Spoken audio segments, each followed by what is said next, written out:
ಇವತ್ತು ನಾನು ಹೇಳುವಂತ ವಾಕ್ಯ आज के दिन जो वचन मैं बताने वाला ನಿಮಗೆ हूँ, ಹೇಳಿದ ಹಾಗೆ जिस तरह पहले ही मैंने आपको ನನಗೆ बताया ಗೊತ್ತು है, ನಾವೆಲ್ಲ ಹುಡುಕೋದು ಆಶೀರ್ವಾದವನ್ನ, मैं जानता हूँ हम सब आशीष को ही ढूंढते हैं, ಏಳಿಗೆಯನ್ನ, बढ़ोतरी को ಬಿಡುಗಡೆಯನ್ನ, और छुटकारे को। ಅಲ್ವಾ? सही है। ಅದ್ರ ಜೊತೆಗೆ ನಮ್ಮೆಲ್ಲರಿಗೂ ಒಂದು ತವಕ ಏನಪ್ಪಾ ಅಂದ್ರೆ, ಏನೋ ಒಂದು ಅಭಿಷೇಕ ಬರ್ತದೆ, ಯಾರೋ ಅಭಿಷೇಕ್ತರು ಬರ್ತಾರೆ, ನಮಗೆ ಅಭಿಷೇಕ ಚಲಿಸದೆ ನಮಗೆ ಬಿಡುಗಡೆ ಆಗ್ತದೆ। उसके साथ साथ हम यह सोचते हैं यह तड़प हमारे अंदर है, कुछ तो अभिषेक आएगा, एक अभिषेकित व्यक्ति आएगा और उस तरीके से हम चलेंगे। ಅದು ಒಂದು ಭಾಗ, वो एक भाग है। ಆಮೆನ್ आमेन। ಆದ್ರೆ ಪ್ರತಿದಿನ ನಮ್ಮ ಬಿಡುಗಡೆಗೋಸ್ಕರ ನಾವು ಮಾಡಬೇಕಾದದ್ದು ಇದೆ। लेकिन हर दिन में हमारे छुटकारे के लिए जो हमें करना है वो यह है। ಸೊ ಎಲ್ಲರೂ ಇಲ್ಲಿ ಕೂತ್ಕೊಂಡವರಲ್ಲಿ ಕನಿಷ್ಠ 89% ಎಲ್ಲರೂ ಏನು ಅಂದ್ಕೊಂಡಿರ್ತೀವಿ ಅಂದ್ರೆ, ನಮಗೆ ಬಿಡುಗಡೆ ಅವಶ್ಯ ಇಲ್ಲ, ನಾನು ಆಶೀರ್ವಾದದಲ್ಲಿದ್ದೀನಿ। यहाँ पर बैठे हुए 99% लोग यह सोचते हैं कि हमें आशीष नहीं चाहिए, हम छुटकारा हमने पा लिया है। ನಿಜವಾದದ್ದೇ, वो सही ही है। ಅದೇ ವೇಳೆಗೆ उसी समय में ಸಂಪೂರ್ಣ ನಿಜವೂ ಅಲ್ಲ ಅದು। वो संपूर्ण तरीके से सच भी नहीं है। ಆಮೆನ್ आमेन। ಇವತ್ತು ಹಂಚಿಕೊಳ್ಳುವಂತ ಕೆಲವೊಂದು ಭಾಗ आज के दिन जो थोड़ा सा भाग में आपसे बांटने वाला हूं, ನಮ್ಮೆಲ್ಲರಿಗೂ ಆಶೀರ್ವಾದ ಆಗ್ತದೆ ಅಂತ मैं समझता हूँ कि हम सबके लिए वो आशीषित ಅದೇ रहेगा। ವೇಳೆಗೆ और उसी समय में ಒಂದು ಯೋಚನೆಯ ಕ್ಷಮತೆಯನ್ನು ನಮ್ಮಲ್ಲಿ ಅದು ಎಬ್ಬಿಸ್ತದೆ, ಬಿಡುಗಡೆ ಮಾಡ್ತದೆ ಅಂತ ನಾನು ನಂಬ್ತೇನೆ। एक सोचने की क्षमता को हमारे अंदर बढ़ाएगा कि मैं विश्वास करता हूँ। ಆಗಬಹುದಾ? क्या ये हो सकता है? ಆಮೆನ್ आमेन। ಕರ್ತನಿಗೆ ನಮ್ಮನ್ನು ಸಮರ್ಪಿಸೋಣ। परमेश्वर को हम अपने आप को समर्पित ಆತನು करेंगे। ಎಲ್ಲವನ್ನೂ ಮಾಡಲಿಕ್ಕೆ ಸಾಧ್ಯ। परमेश्वर सब कुछ करने के लिए संभव है। Hallelujah, hallelujah, amen. आमेन। ನಾನು ಒಂದು ವೇಳೆ ಇದನ್ನು ಈ ರೀತಿ ಹೇಳಿದ್ರೆ, अगर मैं इसे इस तरीके से कहूंगा ಈ तो ಲೋಕದಲ್ಲಿ इस दुनिया में 3 ಪ್ರಬಲವಾದ ಶಕ್ತಿಗಳು, 3 प्रबल शक्ति है। ಈ ಲೋಕದಲ್ಲಿ 3 ಪ್ರಬಲ, ಎಲ್ಲರಿಗೂ ಆಗ್ಲೇ ಮುಂಚಿನವರಿಗೆಲ್ಲರಿಗೂ ಇದ್ರ ಬಗ್ಗೆ ಅರಿವಿದೆ। सब लोग इसके बारे में जानते हैं। ಆದ್ರೆ ಒಬ್ಬ ವಿಶ್ವಾಸಿಯಾಗಿ, लेकिन एक विश्वासी होकर, ಕ್ರಿಸ್ತ ಯೇಸುನಲ್ಲಿ ನಂಬಿಕೆ ಇಡುವಂತ ವಿಶ್ವಾಸಿಯಾಗಿ, यीशु मसीह पर विश्वास रखने वाले विश्वासी बनकर ಇದನ್ನ ಗ್ರಹಿಸುವುದು। इसे ग्रहण ಇನ್ನು करना। ಒಂದು ಉದಾಹರಣೆ ಕೊಡ್ತೀನಿ। एक उदाहरण मैं आपको देता हूँ।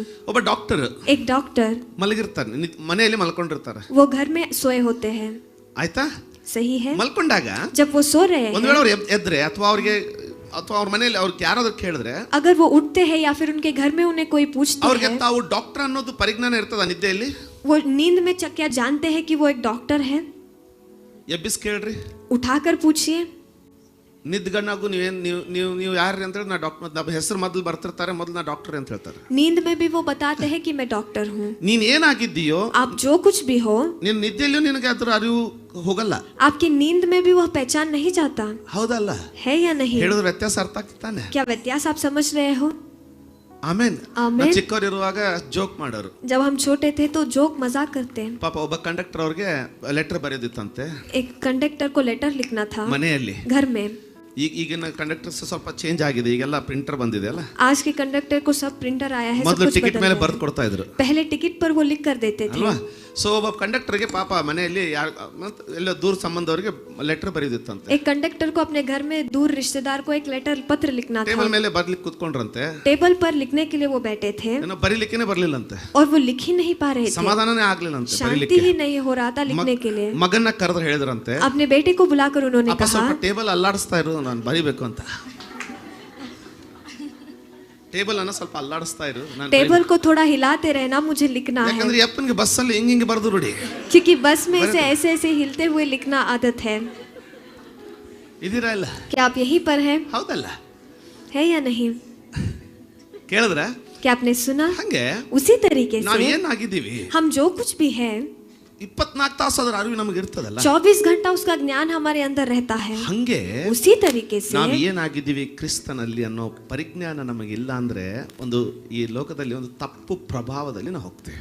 हम क्या है, मसीह में क्या है, अगर वो ज्ञान हमारे अंदर नहीं है तो इस दुनिया में गलत प्रभाव में हम पड़ जाते हैं। ಅದಕ್ಕೋಸ್ಕರ इसीलिए ನಾವು ತಿಳ್ಕೊಳ್ಳೋದು ತುಂಬಾ हमें समझना बहुत जरूरी है। ಆಮೇಲೆ ನಾನು ಪ್ರಯತ್ನ ಮಾಡ್ತೇನೆ, मैं कोशिश करूंगा ಸ್ವಲ್ಪದ್ರಲ್ಲಿನೇ ನಾನು ಅರ್ಥ ಮಾಡ್ಕೊಳ್ಳಿಕ್ಕೆ ಪ್ರಯತ್ನ ಮಾಡೋಣ। थोड़ा ही बताकर हम इसे समझने की ನಾನು कोशिश ಆಗ್ಲೇ ಹೇಳಿದ करेंगे। ಹಾಗೆ जिस तरह मैंने पहले ही बताया ತುಂಬಾ है, ಕೂಗಾಡಿ ಹೋಗ್ತೇನೆಲ್ಲ ಗೊತ್ತಿಲ್ಲ, बहुत चीख चिल्लाकर जाऊंगा या नहीं मैं नहीं ಆದ್ರೆ ಒಬ್ಬ जानता, ತಂದೆ लेकिन एक जैसे एक पिता ಬುದ್ಧಿವಾದ ಹೇಳೋ ರೀತಿಯಲ್ಲಿ ಇದು ಇರ್ತದೆ ಅಂತ ಅಂದ್ಕೊಳ್ತೇನೆ। बुद्धि के विषय जिस तरह बताते हैं उस तरह ये रहेगा, मैं सोचता हूँ। ಇನ್ನು ಇಲ್ಲೇ ಇದ್ರವ್ರು ಒಂದ್ಸಾರಿ ಆಮೇನ್ ಅಂತ अभी भी ಹೇಳಿದ್ರೆ, यहाँ पर रहने वाले आमीन कहिए। ತುಂಬಾ ಆಶೀರ್ವಾದ ಆಗಿರ್ತದೆ. बहुत आशीष रहेगा. ಆಮೆನ್. ಆಮೆನ್. ಮೊದಲೇದು पहला चीज, 3 ಪ್ರಸನ್ನತೆಗಳು ಅಥವಾ 3 ಪ್ರಭಾವಗಳು. 3 उपस्थिति या फिर 3 प्रभाव. ದೇವರು ಈ ಲೋಕವನ್ನು ಮನುಷ್ಯನಿಗೆ ಕೊಟ್ಟಾಗ परमेश्वर ने जब इस दुनिया को मनुष्य को दिया था, ಮನುಷ್ಯ ಅದನ್ನ ಪಾಪದ ನಿಮಿತ್ತವಾಗಿ ಸೈತಾನನಿಗೆ ಮಾರ್ಕೊಂಡು ಬಿಡೋದ್ರಿಂದ मनुष्य ने पाप के निमित्त शैतान को उसे बेच दिया. ಈ इसलिए 3 ಪ್ರಭಾವಗಳು यह 3 प्रभाव, ಒಂದು ಪ್ರಭಾವಕ್ಕೆ ಮಾತ್ರ ಕೊಡಲ್ಪಟ್ಟಂತ ಭೂಮಿ, एक प्रभाव के लिए ही दिया गया भूमि, 3 ಪ್ರಭಾವಗಳ ಮಧ್ಯದಲ್ಲಿ ವಿಲಿ ವಿಲಿ ಒದ್ದಾಡೋ ಪರಿಸ್ಥಿತಿ ಬಂದ್ಬಿಡ್ತದೆ. वहां पर 3 प्रभावों के बीच में तड़प कर वहां पर वो गिड़गिड़ाने लगा. ಇವತ್ತಿನ ವಾಕ್ಯ आज का वचन ನಾನು ಪ್ರಾರ್ಥಿಸ್ತೀನಿ, मैं प्रार्थना करता हूँ, ನಮಗೆ ಒಂದು ಪರಿಜ್ಞಾನವನ್ನು ಕೊಡೋದು ಮಾತ್ರ ಅಲ್ಲ, ಒಂದು ಮಾರ್ಗದರ್ಶನವಾಗಿ ಬರ್ಬೇಕಂತ ನಾನು ಆಶಿಸ್ತೀನಿ. सिर्फ हमें ज्ञान नहीं देगा लेकिन एक मार्गदर्शन बना रहेगा, मैं समझता हूँ. ಕೇಳ್ತಿರ್ತಾನೆ. आप सुनेंगे ना. ಮೊದಲೇದು पहला चीज, ಮನುಷ್ಯನ ಪ್ರಭಾವ मनुष्य का प्रभाव, ಬಲವುಳ್ಳದದು. वो बहुत बलशाली ನಿಮಗೊಂದು है. ಪ್ರಭಾವ ಇದೆ. आपके लिए एक प्रभाव है. ನೀವು ಅಂದು ಒಬ್ಬರು ತಲೆ ಕೆಡಿಸಿ ಹಾಳು ಮಾಡಬಹುದು. आप कह कर एक व्यक्ति का दिमाग खराब कर सकते हैं. ಕೇಳ್ತಾ ಇದ್ದೀರಾ? क्या आप सुन रहे ನನಗೆ हैं? ಗೊತ್ತಿದೆ ಸ್ವಲ್ಪ ಮುಳ್ಳಾಗ್ತದೆ. मैं जानता हूँ ये थोड़ा सा कष्ट कांटा ಆಗ್ತದೆ. बन जाएगा, थोड़ा ಇಲ್ಲದೆ कठिन हो ಹೋದ್ರೆ जाएगा. नहीं तो ಒಳ್ಳೆದನ್ನ ಅಂದು ಬಲಹೀನವಾದವ್ರನ್ನ ಬಲವಾಗಿ ನೀವು ಕಟ್ಟಲೂಬಹುದು. भले चीज को बार बार बताकर बलहीन व्यक्ति को बलशाली भी आप बना सकते हैं. ಅರ್ಥ ಆಯ್ತಾ? क्या आप समझ रहे हो? ಎರಡನೇದು और दूसरा चीज, ಎಲ್ಲರಿಗೂ ಗೊತ್ತಿರುವಂತೆ ದುರಾತ್ಮನ ಪ್ರಭಾವ. सब जानते हैं दुरात्मा का प्रभाव, ಮನುಷ್ಯನ ಪ್ರಭಾವ, मनुष्य का प्रभाव, ದುರಾತ್ಮನ ಪ್ರಭಾವ, दुरात्मा का प्रभाव ದೇವರ ಆತ್ಮನ ಪ್ರಭಾವ. और परमेश्वर का आत्मा का प्रभाव. ಈ ಮೂರರಲ್ಲಿ ನಾನಿಲ್ಲ ಪಾಸ್ಟ್ರೆ एकदम ಕ್ಲೀನ್ ಅನ್ನೋರು ಹುಟ್ಟೇ ಇಲ್ಲ. इन तीनों भी चीजों में मैं नहीं हूँ पासवान जी कहने वाले, मैं शुद्ध हूँ कहने वाले अभी ही जन्म नहीं हुआ है. ದುರಾತ್ಮನ ಪ್ರಭಾವ, दुरात्मा का प्रभाव, ಸ್ವಾರ್ಥ, स्वार्थ, ವಿಕೃತ, वहां पर विकृत, ಮೂರ್ಖತನ, मूर्खता, ಹುಚ್ಚುತನಗಳಿಂದ ತುಂಬಿದಂತ ಪ್ರಭಾವ. पागलपन से भरा हुआ प्रभाव है. ನಿರ್ಧಾರಗಳಲ್ಲಿ ಹುಚ್ಚುತನ, फैसला लेने में पागलपन, ಎಲ್ಲದರಲ್ಲಿಯೂ ಮೂರ್ಖತನ, सब में मूर्ख था, ಸ್ವಾರ್ಥದಿಂದ ತುಂಬಿರೋದು, स्वार्थ से भरे हुए लोग, ಸೆಲ್ಫ್ ಅಟೆನ್ಷನ್, ಎಲ್ಲರೂ ನನ್ನನ್ನೇ ಲಕ್ಷ್ಯ ಕೊಡಬೇಕು, सबको मुझ पर ही ध्यान देना है, ನನಗೆ ಸಿಗೋದು ಅಲ್ಲಿ ಯಾಕೆ ಹೋಯ್ತು, मुझे जो मिलना था वहां पर क्यों गया. ಎಲ್ಲ ಕಡೆ ಕಾಣ್ತದಲ್ಲ ಅದು. सब जगह वो ಒಂದು नजर आता ಮನೆ है. ಅಡಿಗೆ ಮನೆಯಿಂದ ಪಾರ್ಲಿಮೆಂಟ್ ವರೆಗೂ ಎಲ್ಲ ಕಡೆ ಕಾಣ್ತದೆ. घर के एक किचन से लेकर पार्लियामेंट तक सब जगह वो नजर आता है. ಮುಂಚೆನೇ ಹೇಳಿದನಲ್ಲ ಬುದ್ಧಿವಾದ ತರ ಮಾತಾಡ್ತೀನಿ ಅಂತ. मैंने पहले ही बताया आमेन. बुद्धिवाद की जैसे मैं बात ಅಲ್ವಾ? करूंगा. ಮನೆಯಲ್ಲಿ ಅಡಿಗೆ ಮನೆಯಲ್ಲಿ ಪಾತ್ರೆಗಳ ಶಬ್ದದಿಂದ ಸ್ಟಾರ್ಟ್ ಆಗುತ್ತೆ, ಪಾರ್ಲಿಮೆಂಟ್ ವರೆಗೂ ಮೈಕಲ್ಲಿ ಚಿರಾಡದೊಳಗೂ ಇರ್ತದೆ. घर के ಎಲ್ಲ रसोई ಕಡೆ घर के ಕಾಣ್ತದೆ. घर में सारे बर्तनों की आवाज से पार्लियामेंट तक सबको ಅಂದ್ರೆ दिखाई देता है. उसका मतलब ಯಾವ ಪ್ರಭಾವದಲ್ಲಿ ಇದ್ದೀರಾ ಅಂತ ಅರ್ಥ ಮಾಡ್ಕೊಳ್ಳಿ. कौन से प्रभाव में आप हैं, आप समझ लीजिए. ನಾವೇನ್ ಅಂದ್ಬಿಡ್ತೀವಿ, हम क्या कह देते हैं, ಅವ್ರು ಎಷ್ಟು ವರ್ಷ ಅವ್ರು ಹಂಗೇರಿ ಅವರು कितने साल हो गए वैसे ही वो है, ಯಾಕಾದ್ರ ಅಂತ ತೋರಿಸ್ತೀನಿ. वैसे कैसे वो बन गए मैं दिखाऊंगा. ಹುಟ್ಟದಾಗ ಹಂಗಿದ್ದಿಲ್ಲ ಅವ್ರು. जब उनका जन्म हुआ था वैसे वो नहीं थे. ಯಾರ್ಯಾರು ಅತ್ತಿಯಾಗಿ ಹುಟ್ಟು ಬಂದ್ರಿ ಅಥವಾ ಸೊಸೆಯಾಗಿ ಹುಟ್ಟು ಬಂದ್ರಿ? ಇಲ್ಲ ತಾನೆ. कौन कौन साथ सास में बनकर नहीं। पैदा होकर आए या फिर बहू बनकर ही आपका जन्म हुआ है? संभव ही नहीं. ಸಣ್ಣವರಿದ್ದಾಗ जब आप छोटे थे ಡಾಕ್ಟರ್ ಆಟ ಆಡ್ತಾರೆ ಮಕ್ಕಳು, डॉक्टर खेल खेलते हैं बच्चे, ಟೀಚರ್ ಆಟ ಆಡ್ತಾರೆ, टीचर खेलते हैं. ಇಂಜಿನಿಯರ್ ಆಟ ಆಡ್ತಾರೆ. ಯಾರು ಅತ್ತೆ ಸೊಸೆ ಆಟ ಆಡ್ತಾರ? क्या कोई सास बहू का गेम खेलते हैं? ಹುಚ್ಚ ಅಲ್ವಾ? सही है, ಇಲ್ಲದು. वो नहीं है. ನಾನು ಅತ್ತೆ ಸೊಸೆ ಬಗ್ಗೆ ಬೋಧಿಸ್ತಾ ಇಲ್ಲ, ಅದು ಕ್ಲಾಸಿಕ್ ಎಕ್ಸಾಂಪಲ್ ಅಲ್ಲ, ಅದಕ್ಕೆ ತಗೊಳ್ಳೋದಂಗೆ. मैं सास बहू के बारे में प्रचार नहीं करा, लेकिन एक उदाहरण वो है, क्लासिक उदाहरण वो है ಅಲ್ವಾ? ಅದಕ್ಕೆ ಹಂಗೆ. ಇನ್ನು ಕೆಲವು ಮನೆಯಲ್ಲಿ ತಾಯಿ ಮಗಳೇ ಅತ್ತೆ ಸೊಸೆದಂಗೆ ಇರ್ತಾರೆ. और थोड़े घरों में माँ बेटी ही सास बहू जैसे ಯಾರು रहते ಅಂತ ಗೊತ್ತಾಗೋದಿಲ್ಲ. हैं. कौन कौन है समझ नहीं ಸ್ವಲ್ಪ आता. ಹೌರವಾಗಿ ಹೋಗ್ತಾ ಇದ್ದೇನೆ, ಅರ್ಥ ಆಯ್ತಾ? थोड़ा सा धीरे से जा रहा हूँ, समझ रहे ಯಾವ हैं. ಪ್ರಭಾವಕ್ಕೆ ಒಪ್ಪಿಸ್ಕೊಡ್ತೀವಿ ನೋಡಿ, जिस प्रभाव में अपने आप को आप सौंपते हो ना, ಅದ್ರ ವರ್ತನೆ ಬಂದ್ಬಿಡ್ತದ. उसका बर्ताव आपके अंदर आ जाता है. ಅದಕ್ಕೆ ಸ್ವಲ್ಪ ಎಚ್ಚರಿಕೆಯಿಂದ ಇರ್ಬೇಕು. इसीलिए थोड़ा चौकस बनकर रहना पड़ता है. ಇಲ್ಲೇನಾದ್ರೂ ನೊಣ ಇದೆಯಾ? ಏನಾದ್ರೂ ನೊಣ ಹಾಡೋದು ನೊಣ ಇಲ್ಲ ತಾನೆ? यहाँ पर कोई मक्खी है? ಯಾಕಂದ್ರೆ ಅದಕ್ಕೆ ಬೇಕಾದದ್ದು ಏನಿಲ್ಲ ಇಲ್ಲಿ. क्योंकि उसे जो चाहिए यहाँ पर कुछ भी नहीं है.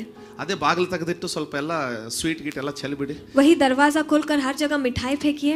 ಭಾಳ ದಿವಸ ಬೇಡ, ಸಾಯಂಕಾಲ ಹೊಳ ಬಂದು ನೋಡಿ. बहुत दिन नहीं, शाम में आकर आप देखिए, ಮಂದಿನೇ ಇರೋದಿಲ್ಲ, ಬರೀ ನೊಣ ಇರ್ತದೆ. लोग ही नहीं रहेंगे, सिर्फ मक्खी रहेंगे. क्यों? ಅದಕ್ಕೆ ಬೇಕಾದದ್ದಿದೆ. उसको जो चाहिए वहां पर है. ಮನುಷ್ಯನ ಪ್ರಭಾವದಲ್ಲಿ, मनुष्य के प्रभाव में, ನಾನು ಸೈತಾನ ಅನ್ನೋದಿಲ್ಲ, ಅವತ್ತು ನೊಣ ಅಂತೀನಿ ಆಯ್ತಾ?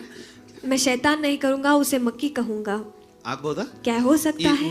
ನೊಣಗಳಿಗೆ ಬೇಕಾಗಿರುವಂತದ್ದೇನೋ ಇದೆ. इन मक्खियों को जो चाहिए कुछ तो इसके अंदर है. ಒಂದ್ ವೇಳೆ ಅದನ್ನ ನಾವು ಕ್ಲೀನ್ ಮಾಡ್ಲಿಲ್ಲ ಅಂದ್ರೆ, अगर उसे हम शुद्ध नहीं करेंगे तो ಈ ನೊಣಗಳು ರೋಗ ಹಬ್ಬಿಸ್ತದೆ ಗೊತ್ತು ತಾನೆ. यह मक्खियां बीमारियों को फैलाते हैं, आप जानते ಬಹಳ हो ना. ಸಿಂಪಲ್ ಆಗಿ ಹೇಳ್ತಾ ಇದೀನಿ, ಅದು बहुत ಬಹಳ साधारण ಸರಳವಾದದ್ದು. तरीके से मैं बता रहा हूँ, ಅರ್ಥ ಆಗ್ತದೆ ಅನ್ಕೊಳ್ತೇನೆ. आप समझ रहे हो. ಎಲ್ಲೆಲ್ಲಿ ಕೂತ್ಕೊಳ್ತಾವ ಗೊತ್ತಿಲ್ಲ, वो कहाँ कहाँ बैठते हैं हम नहीं जानते. ಹೇಳೋದಕ್ಕೆ ಡಿಸ್ಕಸ್ಟಿಂಗ್ ಆಗುತ್ತೆ वो कहने के लिए बहुत हिचकिचाहट महसूस होता ಅಲ್ವಾ. है. ಎಲ್ಲೋ ಗಲೀಜಲ್ಲಿ ಕೂತ್ಕೊಂಡು गंदगी में बैठकर ಇಲ್ಲಿ ಬಂದು यहाँ पर आकर ನಿಮ್ ಕೈ ಮೇಲೆ ಕೂತ್ಕೊಂಡ್ಬಿಟ್ರೆ आपके हाथ पर बैठ जाएगा तो ಅಲ್ವಾ, सही ಎಷ್ಟು है. ಗಲೀಜ್ ಅದ. कितना गंदगी वो है. ಸೊ ಈ इसीलिए ಗಲೀಜುಗಳಿಗೆ ಒಡೆಯ ಈ ನೊಣ ಅಂದ್ರೆ ಸಾಯ್ತಾನ. यह गंदगी के मालिक जो है, जो शैतान है, ಅವನಿಗೆ ಬೇಕಾದದನ್ನ ನಾವು ಲಘು ಕ್ಲೀನ್ ಮಾಡದೆ ಹೋದ್ರೆ उसको जो चाहिए उसे जल्दी से हम शुद्ध नहीं करेंगे तो ಏನ್ ಮಲೇರಿಯಾ ಆಗುತ್ತೆ. मलेरिया होगा. ಏನಾಗುತ್ತೆ ಗೊತ್ತಾನೆ, क्या होगा आप जानते हो ना. खतरा. ಇದನ್ನ ಕ್ಲೀನ್ ಮಾಡೋದು इसे शुद्ध करना ಒಂದೇ ಒಂದು ಪ್ರಬಲವಾದ ಶಕ್ತಿ, ಬಲ, एक ही एक प्रबल शक्ति है, ದೇವರ ಪ್ರಸನ್ನ. परमेश्वर का उपस्थिति. ಅಂದ್ರೆ उसका मतलब ನೀನ್ ಎಷ್ಟು ದೇವರ ಪ್ರಸನ್ನತೆಗೆ ನಿನ್ನನ್ನು ಒಪ್ಪಿಸ್ಕೊಡ್ತೀಯೋ, आप जितना अपने आप को परमेश्वर की उपस्थिति में सौंपते हो, ಅಷ್ಟು ನಿನ್ನ ಜೀವನ ಶೈಲಿ, ನಿನ್ನ ಪ್ರಭಾವ ಬದಲಾಗ್ತದೆ. उतना आपका जीने का ढंग, आपका प्रभाव बदलता है. ಎಷ್ಟು ಜನ ಒಳ್ಳೆ ಪ್ರಾರ್ಥನೆ ಆದ್ಮೇಲೆ ಒಂಥರ ಸಮಾಧಾನ ಆದಾಗ ಮನೆಯಲ್ಲಿ ನಮ್ರವಾಗಿ ನಡ್ಕೊಂಡಿದ್ದೀರಾ? ಇಂಥ ಅನುಭವ ಆಗಿದೆ ನಿಮ್ಗೆ ಯಾರಿಗಾದ್ರೂ? आप में से कितने लोग अच्छे से प्रार्थना कर कर जिंदगी में नम्रता से घर में वह दिन नम्रता से आप रहते हो. ಪ್ರಭು ಕಾ ಉಪಸ್ಥಿತಿ ಬಹಳವಾದಂತ ದೇವರ ಪ್ರಸನ್ನತೆ ಅನುಭವಿಸಿದ್ರಿ. बहुतायत के परमेश्वर की उपस्थिति को आपने अनुभव किया. ಮನೆಯಲ್ಲಿ ಬಂದ್ಮೇಲೆ और घर वापस आने के बाद ಗಟ್ಟಿಯಾಗಿ ಮಾತಾಡ್ಲಿಕ್ಕೂ ನಿಮ್ಗೆ ಮನಸ್ಸಾಗ್ತಾ ಇಲ್ಲ, ಎಲ್ಲರ ಜೊತೆ ಪ್ರೀತಿಯಿಂದ ನಮ್ರತೆಯಿಂದ आवाज उठाकर बात करने का मन भी आप नहीं होता है, सबसे नम्रता से आप रहते हो. प्रार्थना करने के बाद क्या होता है? ಒಂದೇ ದಿನ ಹಂಗೆ ಯಾಕೆ ದೇವದೂತರಾಗ್ಬಿಟ್ರಿ? क्यों उस एक ही दिन आप देवदूत बन जाते हो? ಯಾಕಂದ್ರೆ ಎಲ್ಲಿದ್ರಿ? क्योंकि आप हम कहाँ पर थे, ಅದರ ನಿಮಿತ್ತವಾಗಿ. उसके निमित्त. ಅಂದ್ರೆ उसका मतलब ಈ ಪ್ರತಿಯೊಂದಕ್ಕೂ ಒಂದು ಪ್ರಸನ್ನತೆ ಉತ್ತರವಾಗಿ ಇಡಲ್ಪಟ್ಟಿದೆ ಅನ್ನಂಗ ಆಯ್ತಲ್ಲ. हर एक चीज के लिए उपस्थिति उत्तर बनकर रखा गया है कि क्या हो गया.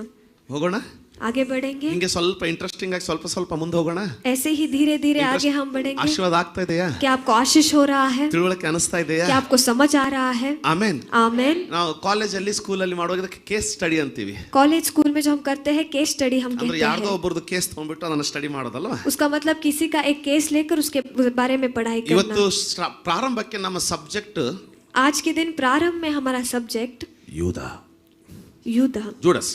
युद्ध. ಅಯ್ಯೋ ಪಾಸ್ಟ್ ಅವ್ನ ಯಾಕೆ ತಗೊಂಡ್ಬಂದ್ರಿ? पासवान जी आपने उसे क्यों ले आए? ಒಂದು ನಿಮಿಷ, ಸ್ವಲ್ಪ ಮೆಲ್ಲಗೆ, थोड़ा धीरे से. ಎಲ್ಲ ಗೊತ್ತಾಯ್ತು ಅವನು ಯೇಸುವಿನ ಮಾರದ ಅದೆಲ್ಲ ಅಂತ.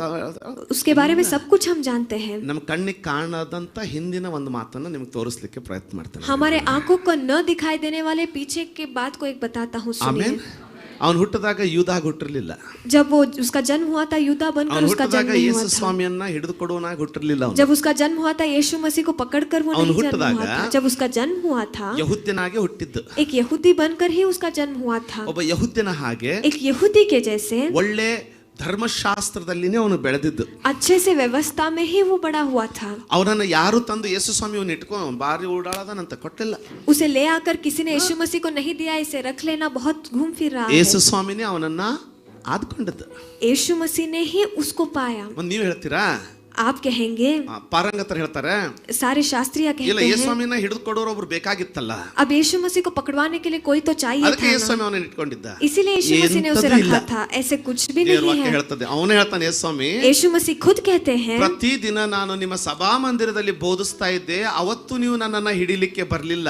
हर दिन तुम्हारे सभा मंदिर में प्रचार कर रहा था, तब तुम मुझे पकड़ने नहीं आए.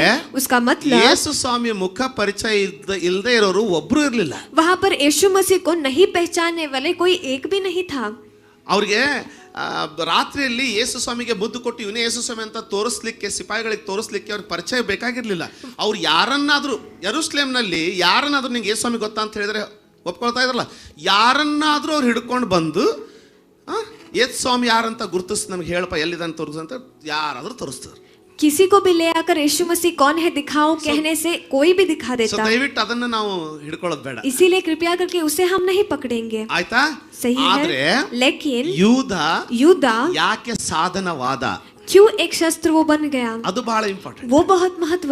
युद्ध के बारे में जब हम बात करते हैं, ಸಾಮಾನ್ಯವಾಗಿ ನಮ್ಮ ತಲೆಗೆ ಬರೋದೇನಪ್ಪಾ ಅಂದ್ರೆ, आमतौर पर हमारे दिमाग में क्या आता है, ಯೇಸು ಸ್ವಾಮಿಯನ್ನ 30 ಬೆಳ್ಳಿಯ ನಾಣ್ಯಗಳಿಗೋಸ್ಕರ ಅವನು ಹಿಡಿದು ಕೊಟ್ಟ, ಮೋಸ ಮಾಡ್ದ. यीशु मसीह को 30 चांदी के सिक्कों के लिए उसने धोखा देकर बेच दिया. ಈಗ ಇಂಟ್ರೆಸ್ಟಿಂಗ್ ಆಗ್ತಾ ಇದೆ ನೋಡಿ. अब दिलचस्प हो रहा है, देखिए. ಆಮೆನ್. ಆಮೆನ್. ಈಗ ಇಂಟ್ರೆಸ್ಟಿಂಗ್ ಮಾಡ್ಕೊಳ್ಳೋದು ಈಗ. अब इसे हम दिलचस्प बनाएंगे. ಆಮೆನ್. ಯೂದನ ಪ್ರಾರಂಭಕ್ಕೆ ಬರೋಕ್ಕಿಂತ ಮುಂಚೆ ಮೊದಲು ಅವನ ಅಂತ್ಯಕ್ಕೆ ಹೋಗ್ಬಿಡೋಣ. युद्ध के प्रारंभ में आने से पहले उसके अंत के पास हम जाएंगे. ಯೂದನ ಅಂತ್ಯಕ್ಕೆ ಏನಾಯ್ತು? युद्ध के अंत में क्या हुआ? ಸ್ವರ್ಗಾರೋಹಣ ಎಲಿಯನ ಹಾಗೆ ಎತ್ತಲ್ಪಟ್ನ. एलियन बनकर उसे उठाया गया. ಏನ್ ತಪ್ಪಿಲ್ಲ ಹೇಳಿ, ಹೌದಲ್ಲ? ಕರೆಕ್ಟಾ? क्या सही ಏನ್ है? ಮಾಡ್ಕೊಂಡಂತೆ? उसने क्या किया? ಉರ್ಲಾಕೊಂಡಂತೆ. उसने फांसी डाल लिया. ಯೋಹಾನ यूहन्ना 13ನೇ ಅಧ್ಯಾಯ उसका 13वां अध्याय 27ನೇ ವಚನ. उसका 22वां वचन. ಯೋಹಾನನ್ ಬರೆದ ಸುವಾರ್ತೆ यूहन्ना का सुसमाचार 13ನೇ ಅಧ್ಯಾಯ उसका 13वां अध्याय 27. ಈತನು ಯಾರ ವಿಷಯವಾಗಿ ಈ ಮಾತನ್ನು ಹೇಳುತ್ತಾನೆಂದು ಶಿಷ್ಯರು ಅನುಮಾನಪಟ್ಟು ಒಬ್ಬರನ್ನೊಬ್ಬರು ನೋಡುವವರಾದರು. ಶಿಷ್ಯರೊಳಗೆ ಯೇಸುವಿಗೆ ಪ್ರಿಯನಾದ ಒಬ್ಬನು ಆತನ ಎದೆಯ ಹತ್ತಿರ ಒರಗಿಕೊಂಡಿದ್ದನು. ಇವನಿಗೆ ಸೀಮೋನ ಪೇತ್ರನು ಸನ್ನೆ ಮಾಡಿ, ಯಾರನ್ನು ಕುರಿತು ಮಾತಾಡಿದನು ತಿಳಿಸು ಎಂದು ಹೇಳಿದನು. ಒಂದು ನಿಮಿಷ, ಈ ಸೀನ್ ನೋಡ್ಕೊಳ್ಳೋಣ್ರಿ ಸ್ವಲ್ಪ. इस दृश्य को हम देखेंगे. ಇಲ್ಲಿ ಕೊನೆಗೆ ಅವನು ಉರ್ಲಾಕೊಂಡು ಅದನ್ನ ಬಿಡೋಣ, ಅಲ್ಲಿಗೆ ಬರೋಣ. ಮೊದಲು यहाँ पर अंत में उसको फांसी डाला गया. ನೆನಪು ಮಾಡ್ಕೊಟ್ಟೆ ನಾನು. वहां पर हम आएंगे, सिर्फ मैंने याद ಅದಕ್ಕಿಂತ दिलाया. ಮುಂಚೆ ಏನಾಯ್ತು? उससे पहले कुछ तो ಸ್ವಲ್ಪ हुआ. ಕೇಳೀಗ. थोड़ा सा सुनिए. ಪ್ರತಿಯೊಂದು ಅಂತ್ಯ, हर एक अंत्य, ಪ್ರತಿಯೊಬ್ಬ ತಾಯಿ, हर एक माँ, ಪ್ರತಿಯೊಬ್ಬ ತಂದೆ, हर एक पिता, ಪ್ರತಿಯೊಬ್ಬ ಗಂಡ, हर एक पति, ಪ್ರತಿಯೊಬ್ಬ ಹೆಂಡತಿ, हर एक पत्नी, ಪ್ರತಿಯೊಬ್ಬ ಮಗಳು, हर एक बेटी, ನನ್ನನ್ನು ನೋಡಿ ದಯವಿಟ್ಟು, ಪ್ರತಿಯೊಬ್ಬ ಮಗ, हर एक बेटा, ಇದನ್ನ ಕಿವಿಗೊಟ್ಟು ಕೇಳಿ. इसे कान लगाकर सुनिए. ಆಮೆನ್. आमेन. ಈ ಪ್ರತಿಯೊಂದು ಈ ಮೂರು ಪ್ರಭಾವಗಳಿಗೆ यह हर एक 3 प्रभाव को ನಿಮ್ಮ ಇವತ್ತಿನ ಚಿಂತೆ ಹೆಚ್ಚಾಗಿ ಬಿದ್ದಿಲ್ಲ. आपका आज का चिंता ज्यादा नहीं पड़ा ನಾನು ದೇವರ है. ಬಗ್ಗೆ ಹೇಳ್ತಾ ಇಲ್ಲ, ಎರಡು ಪ್ರಭಾವಗಳಿಗೆ मैं परमेश्वर के बारे में नहीं, लेकिन ये 2 प्रभावों ಇವತ್ತಿನ को ಚಿಂತೆ ಬಿದ್ದಿಲ್ಲ ನಿಮಗೆ. आज का चिंता नहीं पड़ा है. ಆದ್ರೆ ಅವಕ್ಕೆ ಕೊನೆಯ ಚಿಂತೆ ಇದೆ. Climax is important. लेकिन उसके लिए अंतिम क्लाइमैक्स वो आज बहुत महत्वपूर्ण है. आज आपके जिंदगी में जो सीन आप चालू करेंगे ना, वो उसका सीन का नतीजा आज के बारे में नहीं है, पूरा उसका क्लाइमैक्स अंत में आपको क्या करना है उसके बारे में है.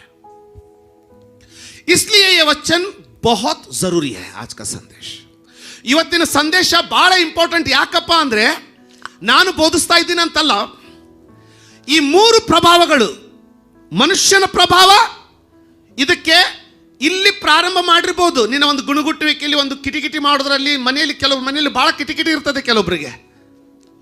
ನೆನಪಿರಲಿ, ಆ ಪ್ರಭಾವ ಅವತ್ತಿನ ಒಂದು ದಿನದ ಕಿಟಿಕಿಟಿ ಮಾಡ್ಲಿಕ್ಕೆ ಬಂದಿಲ್ಲ. ಅದಕ್ಕೆ ಲಾಂಗ್ ರನ್ ಅಲ್ಲಿ, ಅಂದ್ರೆ ಮುಂದಿನ ಭವಿಷ್ಯದಲ್ಲಿ ಒಂದು ಗುರಿಯನ್ನದು ಇಟ್ಕೊಂಡಿರ್ತದೆ. ಅದು ಕ್ಲೈಮ್ಯಾಕ್ಸ್ ಇರ್ತದೆ. ಪ್ರತಿಯೊಬ್ಬ ತಾಯಿ, ಅತ್ತೆ, ಸೊಸೆ, ಮಗ, ಮಗಳು ಇದನ್ನು ಧ್ಯಾನ ಕೊಟ್ಟು ಕೇಳಿ. ಯಾಕಪ್ಪ ಅಂದ್ರೆ ಇವತ್ತು ಯಾವುದೊಂದು ಚಿಕ್ಕದಾಗಿ ನಿನ್ನ ಜೀವನದಲ್ಲಿ ಅನಿಸ್ತಾ ಇದೆ, ಕಿಟಿ ಕಿಟಿ ಕಿಟಿ ಕಿಟಿ ಕಿಟಿ ಏನೋ ಒಂದು ತೊಂದರೆ, ಇದೆಲ್ಲದಕ್ಕೂ ಒಂದು ವೇಳೆ ಅದು ಪ್ರಾರ್ಥನೆ ಆಗಿದ್ರೆ ಬಹಳ ಶ್ರೇಷ್ಠ. ಪ್ರಾರ್ಥನೆ ಹ್ಯಾಬಿಟ್ ಆಗಿದ್ರೆ ತುಂಬಾ ಶ್ರೇಷ್ಠ. ಇವು ಮೂರಕ್ಕೂ ಯಾವ ಪ್ರಭಾವಗಳಿಗೆ ನೀವು ಒಪ್ಪಿಸ್ಕೊಡ್ತಾ ಇದ್ರಲ್ಲ, ಮೂರಕ್ಕೂ ಒಂದು ಕ್ಲೈಮ್ಯಾಕ್ಸ್ ಗುರಿ ಇದೆ. ಆದ್ರೆ ದೇವರ ಕೃಪೆ ಅಡಿಯಲ್ಲಿ ಹೇಳ್ತೀನಿ, ಆಮೇನ್. ಅದಕ್ಕೋಸ್ಕರ ನಾವು ಎಚ್ಚರವಾಗಬೇಕು. ಹಲ್ಲೆಲೂಯ. ಈ ಉರ್ಲಿಗಿಂತ ಮುಂಚೆ ಏನೋ ಆಯ್ತು. ಒಮ್ಮೆ ಅವನು ಹುಟ್ಟದಾಗ್ಲೇ ಅವನು ಉರ್ಲು ಹಾಕೊಂಡು ಸಾಯ್ತಾನಂತ ಯಾವ ಭವಿಷ್ಯನೂ ನುಡಿದಿರ್ಲಿಲ್ಲ. जब उसका जन्म हुआ था, किसी ने भविष्य नहीं किया कि उसको वो फांसी डाल लेगा. ಅರ್ಥ ಆಯ್ತಾ? क्या आप समझ रहे हो? ಮಧ್ಯದಲ್ಲಿ ಬಾಗಿಲು ತೆರೆದಿರೋದು ಡೇಂಜರ್. बीच में जो दरवाजा खुलता है वो खतरनाक है. ಪ್ರತಿಯೊಂದು ಕ್ಲೈಮ್ಯಾಕ್ಸಿಗೆ ಮೈಲ್ ಸ್ಟೋನ್ಸ್ ಇರ್ತದೆ, ಎಚ್ಚರಿಕೆ ಗಂಟೆಗಳಿರ್ತದೆ, ಎಚ್ಚರಿಕೆ ಗಂಟೆಗಳಿರ್ತದೆ, ಅದು ಬಾರಿಸ್ತಾ ಇರ್ತದೆ. हर एक अंत के लिए एक चौकस का घंटी बजते रहता है. ಒಳ್ಳೆದ್ರದ್ದು ಹೇಳ್ತೀನಿ, ಕೆಟ್ಟದ್ರದ್ದು ಹೇಳ್ತೀನಿ, जो ಕೇಳು अच्छा ನೀನು. है वो भी बताता हूँ, बुरा भी बताता हूँ, सुनिए.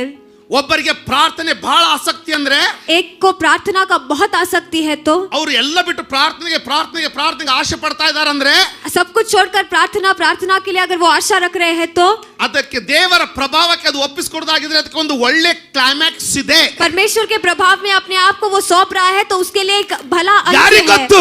कौन जानता है? ಮತ್ತೊಬ್ಬ ಬೆನ್ನಿನ್ ಬರ್ಬೋದು. और एक बेनिहीन आ सकता है. ಕೇಳ್ತಾ ಇದ್ದೀರಾ? क्या आप सुन रहे हैं? ನೀವು ಗುರುತಿಸಬೇಕದನ್ನ.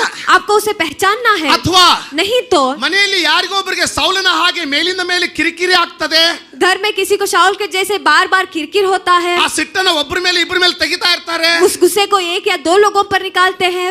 ಅದು ಎಚ್ಚರಿಕೆ ಗಂಟೆ. वो एक चौकस का घंटा ಅದಕ್ಕೂ है. ಒಂದು ಕ್ಲೈಮ್ಯಾಕ್ಸ್ ಇರ್ತದ್ರಿ. उसके लिए भी एक अंत रहेगा. ನೀವು ಬಹಳ ಎಚ್ಚರಿಕೆ ಇರಬೇಕು. आपको बहुत चौकन्ना रहना है. ಯಾಕಂದ್ರೆ ಈ ಮೂರು ಪ್ರಭಾವಗಳು ಸತತವಾಗಿ ಕಾರ್ಯನಿರತವಾಗಿವೆ. क्योंकि यह तीन प्रभाव निरंतर रीति से कार्य करते रहते हैं. ಎಷ್ಟು ಜನರಿಗೆ ಅರ್ಥ ಆಗ್ತಾ ಇದೆ ನಾನು ಹೇಳ್ತಾ ಇರೋದು? कितने लोग समझ पा रहे जो मैं कह रहा हूँ? ಸಿದ್ಧರಿದ್ದೀರಾ ತಮ್ಮ ಜೀವಿತವನ್ನು ಸಿದ್ಧಪಡಿಸಿಕೊಳ್ಳೋದಕ್ಕೆ? क्या आप तैयार हैं आपकी जिंदगी को ಅದು तैयार ಗಂಡ करने के ಆಗಿರ್ಬೋದು. लिए? वो पति हो सकता है ಹೆಂಡತಿ या ಆಗಿರ್ಬೋದು. फिर पत्नी हो सकती है. ಆಮೆನ್. आमेन. ಆ ರೀತಿ ಮಾಡೋರು ಕ್ಲೈಮ್ಯಾಕ್ಸ್ ಮುಟ್ತಾರೇನೆ ಅಂತಿಲ್ಲ. उस तरीके से करने वाले अंत छुएंगे ಒಂದು ಸಣ್ಣ नहीं ಉದಾಹರಣೆ कहेंगे. ಕೊಡ್ತೀನಿ. एक छोटा सा उदाहरण मैं ಒಂದು बताता ಸಣ್ಣ हूँ. ಉದಾಹರಣೆ ಕೊಡ್ತೀನಿ ನಿಮಗೆ. एक छोटा सा उदाहरण मैं ಇಲ್ಲಿ बताता हूँ. ಕೂತವರಲ್ಲಿ ನೀವು ಕೈ ತೋರಿಸಬೇಕಾಗಿಲ್ಲ. आप हाथ ನೀವು मत दिखाइए. ಧೈರ್ಯ ಇದ್ರೆ ಕೈ ತೋರಿಸಬಹುದು. हिम्मत है तो अपने हाथ को आप दिखा ಇಲ್ಲಿ सकते हो. ಕೂತವರಲ್ಲಿ यहाँ पर बैठे हुए लोगों में से ಇಲ್ಲಿ ಕೂತವರಲ್ಲಿ यहाँ पर बैठे हुए लोगों में से ಎಷ್ಟು ಜನರಿಗೆ कितने लोगों को ನಿಮ್ಮ ಜೀವನದ ಕಾಲಾವಧಿಯಲ್ಲಿ आपके जिंदगी के समय में ಒಂದಲ್ಲ ಒಂದು ಸಮಯದಲ್ಲಿ एक ना एक समय में ನಾನು ಇದ್ರೆ ಒಳ್ಳೇದಲ್ಲ, ಏನಾದ್ರೂ ಆಗ್ಬಿಡ್ಬೇಕು,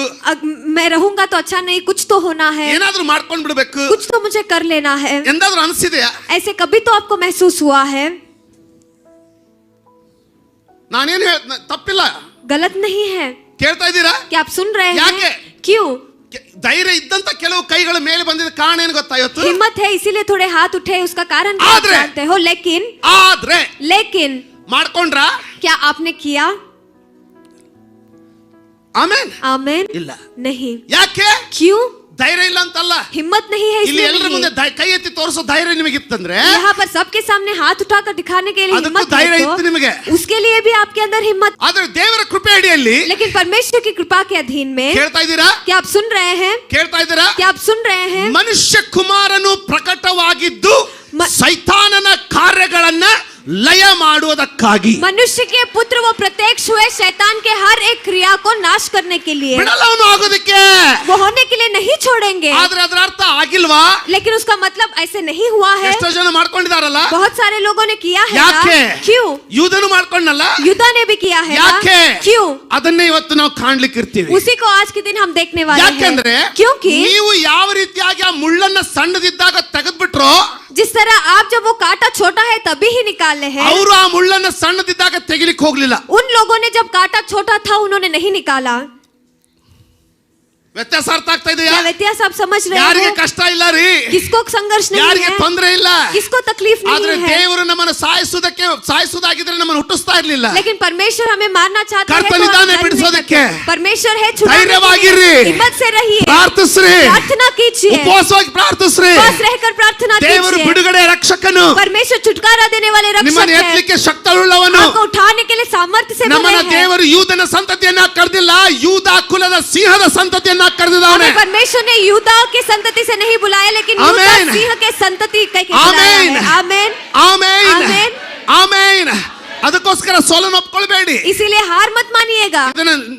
ಇದನ್ನ ಸ್ವಲ್ಪ ನಾವು ಮೃದುವಾಗಿ ಸರಿಯಾಗಿ ಕಲ್ತ್ಕೊಳ್ಳೋಕೆ ಪ್ರಯತ್ನ ಮಾಡೋಣ. इसे ठीक तरीके से धीरे से हम सीखेंगे. ಯೇಸು ಸ್ವಾಮಿ यीशु मसीह ಕೊನೆಯ ಊಟ आखिरी भोजन, ಎಲ್ಲರೂ ಊಟ ಕೂತ್ಕೊಂಡಿದ್ದಾರೆ. सब खाने के लिए बैठे हैं. 12 ಶಿಷ್ಯರು ಊಟ ಕೂತ್ಕೊಂಡಿದ್ದಾರೆ. 12 चेले भोजन के लिए बैठे हैं. ಯೇಸು ಸ್ವಾಮಿ ಕಡೆ ರಾತ್ರಿ ಊಟ ಅದು. यीशु मसीह का आखिरी रात का भोजन वह है. ಅವನಿಗೆ ಗೊತ್ತಿದೆ वो जानते हैं ನೆಕ್ಸ್ಟ್ ಏನಾಗೋದಿದೆ ಅಂತ. अगला दिन क्या होने वाला है, 12 ಜನರಿಗೆ ಗೊತ್ತಿಲ್ಲ. लेकिन 12 चेले नहीं जानते. ಅದಕ್ಕೆ ನಂಬಿಕೆ ಇಡಬೇಕು ಅವನ ಮೇಲೆ. इसलिए उस पर विश्वास करना ಯಾಕೆ? है. क्यों? ಅವನಿಗೆ ಗೊತ್ತಿದೆ क्योंकि वो जानते हैं ಏನಾಗ್ಲಿಕ್ಕಿದೆ ಅಂತ. आगे क्या होने वाला ನಿನಗೆ है. ಗೊತ್ತಿಲ್ಲ. आप नहीं जानते. ಹೋಗ್ಬೇಡ ಅಂದ್ರೆ ಹೋಗ್ಬೇಡ, नहीं जाना कह रहे तो मत ಹೋಗು जाइए. ಅಂದ್ರೆ ನಿಲ್ಬೇಡ, जाने के लिए कह रहे तो मत ಮಾಡ್ಕೋ रुकिए. ಅಂದ್ರೆ ಮಾಡ್ಕೋ, करने के लिए कह रहे तो कीजिए. ಬೇಡ ಅಂದ್ರೆ ಹಠ ಮಾಡಬೇಡ. नहीं कह रहे तो जिद मत कीजिए. ಯಾಕೆ? क्यों? ಮುಂದಿನಗಳಿಗೆ ಅವನಿಗೆ ಗೊತ್ತಿದೆ, आगे का समय वो जानते हैं. ನಿನಗೆ ಗೊತ್ತಿಲ್ಲ.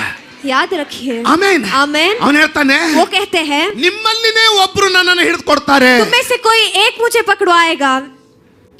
ಇದು ಸರಳವಾದ ಎಲ್ಲರೂ ಬೇಕಾದವ್ರು ಕುಂತವ್ರೆ. सब चाहने वाले ही बैठे हैं. ಇಲ್ಲಿರೋರು ಎಲ್ಲರೂ ನಮ್ಗೆ ಬೇಕಾದವ್ರು ತಾನೆ. यहाँ पर रहने वाले सब मुझे चाहिए. ಈಗ ನಾನು ಇಲ್ಲಿ ನಿಂತ್ಕೊಂಡು अब मैं यहाँ पर खड़ा ನಿಮ್ಮೊಳಗೆ होकर ಒಬ್ಬನು ನನ್ನನ್ನ ನಾಳೆ ಹೊಡಿತಾನೆ ಅಂದ್ರೆ आप में से कोई एक मुझे कल मारेगा मैं कहूंगा तो ಮುಂದಿನ ಸಂಡೆ ಬರ್ತೀರಾ? अगला संडे क्या आप आएंगे? ವಿಚಾರ ಮಾಡ್ರಿ. आप सोच कर ಯೇಸು ಹೇಳ್ತಾ ಇದ್ದಾನೆ, देखिए यीशु मसीह कह रहे हैं 12 ಜನರಿಗೆ ಹೇಳ್ತಾ ಇದ್ದಾನೆ, 12 चेलों को वो कह रहे हैं ನಿಮ್ಮಲ್ಲಿ ಒಬ್ರು तुम में से कोई एक ನನ್ನನ್ನ ಹಿಡಿದು ಕೊಡ್ತೀರಾ. मुझे पकड़वाएंगे.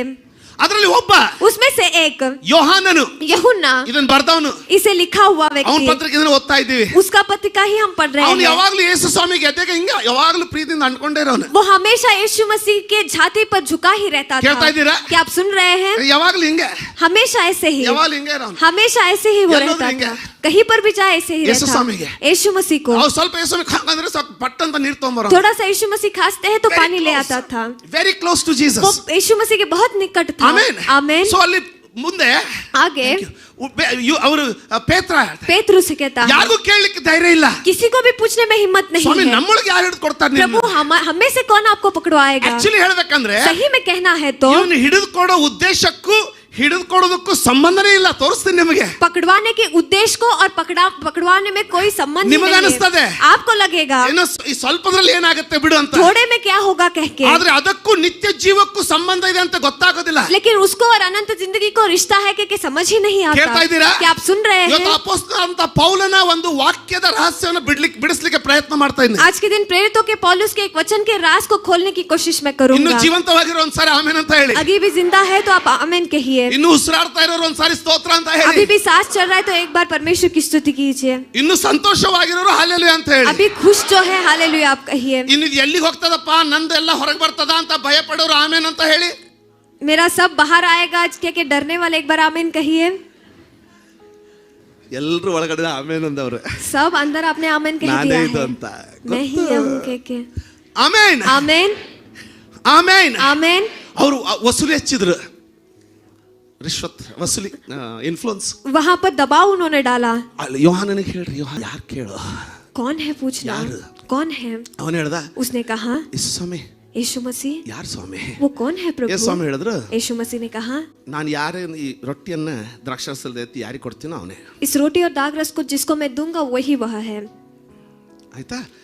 ಇದೆಲ್ಲ ಹಿನ್ನೆಲೆ ಕೊಡ್ತಾ ಇದ್ದೀನಿ. ये सब कुछ इतिहास में बता विचार रहा है. ಮಾಡ್ರಿ. आप सोचिए ಎಲ್ಲಾರ ಮುಂದೆನೆ सबके सामने ही ದ್ರಾಕ್ಷಾರಸದಲ್ಲಿ ಎದ್ದಿ दाग रस में उसे डुबाकर ಯೂದ यूदा ತಗೋ ಅಂದ್ಬಿಟ್ರೆ.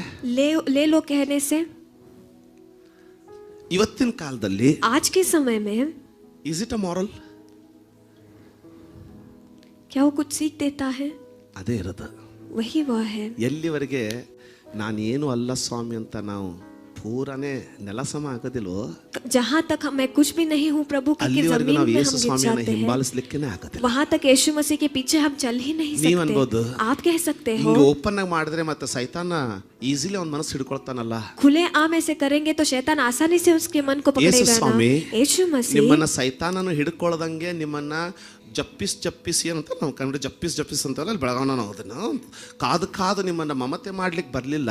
ಸೈತಾನ ಬಂದು ನಿಮ್ಮನ್ನು ಮುಟ್ಟಿದ್ರು ಸಹ ಎದೆ ಹೊಡೆದು ನಾವು ಅದನ್ನು ನನ್ನ ಯಜಮಾನ ಅದನ್ನಲ್ಲ ಯೇಸು ಸ್ವಾಮಿ ನನಗೆ ಕಾಲ್ಮರಿ ಹಾಕ್ಕೊಂಡು ಒದ್ರು ನಾನು ಅವ್ನು ಬಿಡಲ್ಲ ಅಂತ ಎದ್ದಿ ಚಾಡಿಸಿ ನೀವು ಸೈತಾನ ನಿಂತ್ಕೋಬೇಕಂತ ಕರೆದವನೇ ಹೊರತು ನಿಮ್ಮನ್ನು ಮುಚ್ಕೊಳ್ಳಕ್ಕಲ್ಲ. यीशु मसीह शैतान से आपको ಅರ್ಥ छुपा ಮಾಡ್ಕೊಳ್ಳಿ. कर रखने के लिए नहीं बुलाया है. ವ್ಯತ್ಯಾಸ ಅರ್ಥ ಆಯ್ತಾ?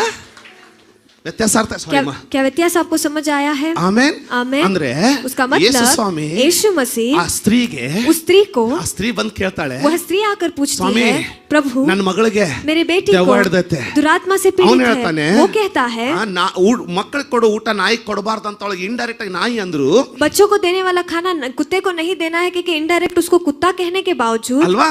ಅವಳು ಬಿಡ್ಲಿಲ್ಲ. उसने नहीं छोड़ा. ಏನದ್ರ ಅರ್ಥ? उसका मतलब क्या है? ಅವಳು ಏನ್ ಮಾಡಿದ್ಲು? उसने क्या किया ಏನ್ ಮಾಡ್ತಾ ಇದ್ದಾಳೆ? और वो क्या कर रही है? ನೀ ನಾಯಿ ಅಂದ್ರು ಸರಿನೇ, तुम कुत्ता कहेंगे तो भी ठीक है, ನನ್ನ ಮಗಳ ನೀನ್ ಆರಾಮ್ ಮಾಡಿ. लेकिन मेरे बेटे को तुम ठीक कर ಎಲ್ಲಿವರೆಗೆ देना. कहाँ तक? ನಾವು ಶೂನ್ಯ ಆಗೋದಿಲ್ವೋ जहाँ तक हम शून्य नहीं ಅಲ್ಲಿವರೆಗೂ बनते, ಯೇಸು ಸ್ವಾಮಿ ನಾವು ಹಿಂಬಾಲಿಸ್ಲಿಕ್ಕೆ ಆಗೋದಿಲ್ಲ. वहाँ तक यीशु मसीह के पीछे हम नहीं चल ಅರ್ಥ सकते. ಆದವರು ಒಂದ್ಸರಿ ಆಮೇಲೆ जो ಅಂತ समझ ಹೇಳಿ. ले एक बार आमेन आप ಅದರ कहिए. ಅರ್ಥ उसका मतलब ಅಲ್ಲಿ ಯೇಸು ಸ್ವಾಮಿ ಅವನನ್ನ ಕೆರಳಿಸ್ತಾ ಇಲ್ಲ, यीशु मसीह उसे नीचे नहीं डाल रहे हैं. ಓಪನ್ ಆಗಿ ಅವನಿಗೆ ಒಂದು ಅವಕಾಶ ಕೊಡ್ತಾ ಇದ್ದಾನೆ. लेकिन खुले आम एक मौका दे रहे हैं. ಏನದು? वो क्या है?